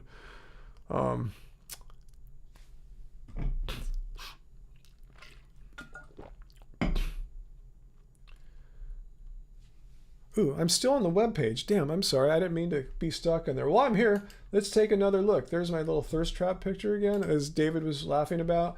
And again, here's what Baker was made on the battle ropes. In addition to resistance training, even when I played basketball, I did battle ropes yesterday before I went to the gym. Wow. See, I'm having a friendly conversation. How could I be going for max effort if I'm smiling and talking to my wife and not even huffing and puffing? I have complete freedom of breath and speech there. Again, let's take a look one more time. What they didn't show. None of those carnivore guys would comment on this one. What's up with that? One more look before I go. I just want to make sure that anyone carnivore watching sees that I can go at a much stronger, with more force here than when I'm going for like an 8 or 10 minute battle rope session. They didn't comment on this. They're liars. They're fakes. Anyway, what's that thing I was talking about, David? I'm not sure. Kimchi? No, I'm not having any kimchi tonight, Uncle. No, kitchery. Yeah, maybe it sounds like kimchi. No, the kitchery and keep it carb, baby. We made some last night. I made some last night, so I will heat it back up tonight. Because that recipe in Angie's keep it carb, baby book is enough for us for 2 nights typically, especially if I add some non-bread to it.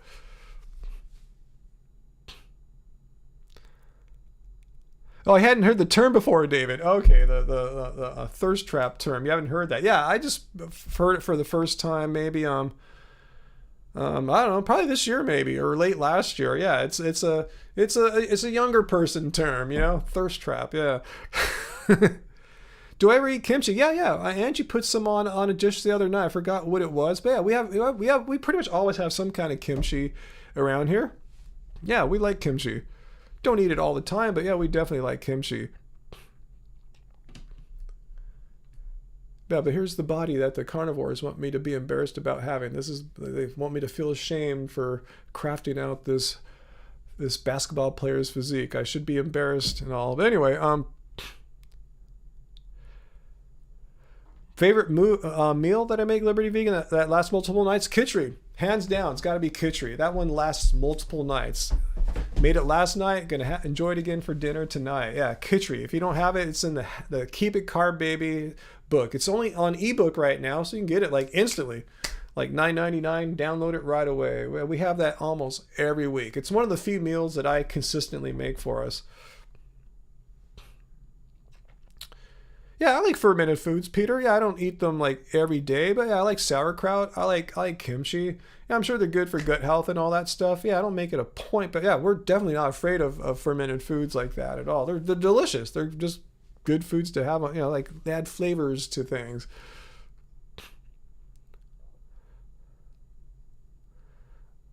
Oh, Uncle, the kitchery recipe is in Keep It Carb Baby. Let me grab it. Let me show it to you. If you don't know what kitchery is, it's not a food that you typically see in Indian restaurants. It's an Indian dish, but you don't typically find it in restaurants. It's like more of a dish you get it in people's homes. It's kind of, we learned it from like the yoga community here a long time ago. Damn, I'm having trouble finding the kitchery. Let me try one more time. Oh, here it is. Here's a picture of the kitchery right here. Yeah, it's basically basmati rice and mung bean. That's kind of the base. Then you put in whatever veggies you want. We typically put in carrots and celery, cauliflower and cabbage, and then some curry powder. We put in nutritional yeast as well to give it a little extra flavor. Yeah, it's one of our staples. We've been eating this for like 10 plus years, almost like every week or so. Oh, cool. I didn't know Goji Man has a book about the gut. He's the guy to write it, not me. Cool. I'd like to check that out too. But yeah, check out Keep It Carb Baby if you want to see the kitchery recipe. Unfortunately, like I said, we are out of print, but the ebook lives on our store site, shop.happyhealthyvegan.org, and I think our bot has been linking to that every 5 or 7 minutes or so. So check it out. It's just a great meal. If talking about vegan food filling you up, that fills you up, especially if you add some non-bread to it, as we do now. Yeah, Uncle Walt. Yeah, the only thing you might not have right now is some of the veggies. You might not have basmati rice and mung bean, but we kind of get those in bulk. You know, just buy a big bag of mung beans and rice, and that'll just last you forever. Yeah, you'll want some kind of curry powder to give it the curry flavor. Once you have those ingredients, it could be a go-to meal. It's easy. Just throw all this stuff together, let it sit on low on the stove for about an hour. It's ready. Like, you can do stuff in that hour. That's why it takes maybe 10 minutes to throw together, 15 if you're new at it, and then you're eating in an hour. Oh, Goji Man's book is called No Guts, No Glory. Cool. I haven't watched the Goji Man vid for a bit, so thanks for sharing that. Yeah, that is a good name, huh, Jameson?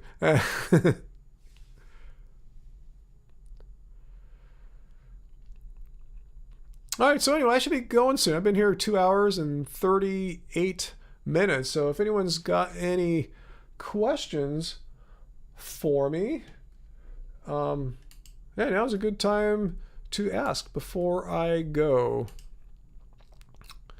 So, Let's see.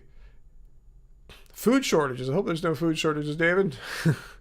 But you never know. You know, all those weird shortages. Who knew there was going to be a paint shortage? I just learned that a few weeks ago, that there's a global paint shortage.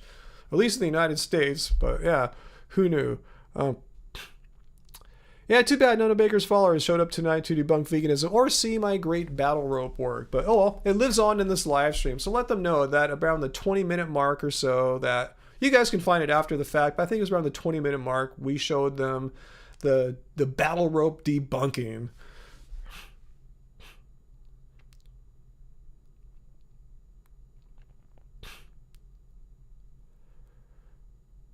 Tara, who are you talking to there, Tara? Are you responding to someone, or are you just putting that thought out there about why wouldn't you try to incorporate a plant-based diet for ethical reasons? Yeah, I'm kind of curious. Before I go, I want to see what the context of that comment is, Tara. Did I miss something? Yeah, thanks, guys. I will hopefully have a decent weekend. Hopefully our cat's getting healthier and healthier. It's just been, front and center in our attention right now. There's like a vegan street fair event happening this weekend. It's kind of far from us. I don't think I'm going to go. I don't think I want to leave Bodhi alone all that long. But I want to see what Tara was talking about there before I go. You got my attention there, Tara. It just seems so... Yeah, there's a paint shortage, Jana. Like, go check out prices of paint right now. They're outrageous. They're outrageously high. There's all these issues in the supply chain, ingredients to make paint. Yeah, there's a paint shortage right now in the United States. It's crazy. Yeah, paint is hella expensive. Like 3 times, 4 times what it was like maybe a couple years ago. Let's see. Now I want to see Tara before I go. Tara, you got to tell me what you're talking about there. Type quicker. But yeah, guys, I should get going though. Maybe Tara is not going to... all paints, Uncle Walt. Pretty much all paint. Go down to your local like Home Depot or Lowe's or whatever you got by there and go see how expensive it is to buy a gallon of paint right now. It's way more than it's been. There's it was before the Russian war, David. This has been happening for it's been building up for like a year, and it's just kind of peaked in the past few months. It was before the Russia-Ukraine thing, so it doesn't relate to that really. Probably doesn't help things at all, but yeah, there's a global, or at least the United States, paint shortage. Even the deep freeze in the South, in Texas, played a part of that because a lot of paint is produced there. It's a petroleum byproduct, and a lot of stuff froze. There's a lot of things that went wrong in paint. But yeah, there's a global, or at least United States, paint shortage. I don't know if all paints, Uncle Walt, but like, the paints that we would use to like paint the interiors or exteriors of our houses or places of work, yeah, those are the paints I'm talking about. Yeah, artist paints, I'm not sure. Like oil paints, I think that's a different market, I think. Anyway, guys, all right, guys, I'm gonna get going. I don't know if we have any new vids on deck right now. I don't. So if you have any suggestions, feel free to comment. You can go to my Twitter. Let me leave you the link to that. And that's a great way to see what I'm doing throughout the week. Let me post it. It's just my username's Ryan Lum. So there it is down there on Twitter. So yeah, follow me there. I make vegan related posts pretty much every day, every other day. I won't clog up your Twitter stream or anything like that. Anyway, guys, yeah, I guess that's it. I just want to say thanks. Thanks, Uncle Wall and Peter, for moderating. Make a video about the movie Milked after I watch it. Cool. I'll scroll back up and find your link. I think you linked it pretty early on for me. I'll just Google Milked documentary on YouTube. I'll find it. So don't worry about that, Peter. I got it. Yeah, I could react to that. So that's a good idea. So yeah, I'm gonna go get dinner going, see how Bodhi's doing, make sure everything's cool, make sure Angie's cool, and yeah, start heating up that kitchery because I am starving. All right, guys. So thanks everyone else, yeah, moderators and non-moderators alike. Thank you for making this another pleasant live stream, and thanks for all your super chat tips. And I don't think we got quite to a pizza, but we're pretty damn close. But I already had kitchery in hand, but yeah, maybe tomorrow. See what we can get. Maybe we'll get something cool with your guys' funds there. All right, guys. Peace out, and I'll try my best to make a midweek live stream as well. Monday, Tuesday, Wednesday, something like that. So if you are around and you see the notification, and if you're free, hop on and enjoy, guys. I'll pet Bodhi for you, Uncle. I sure will, guys. All right, so until next time, guys, let's remain happy, healthy, and vegan.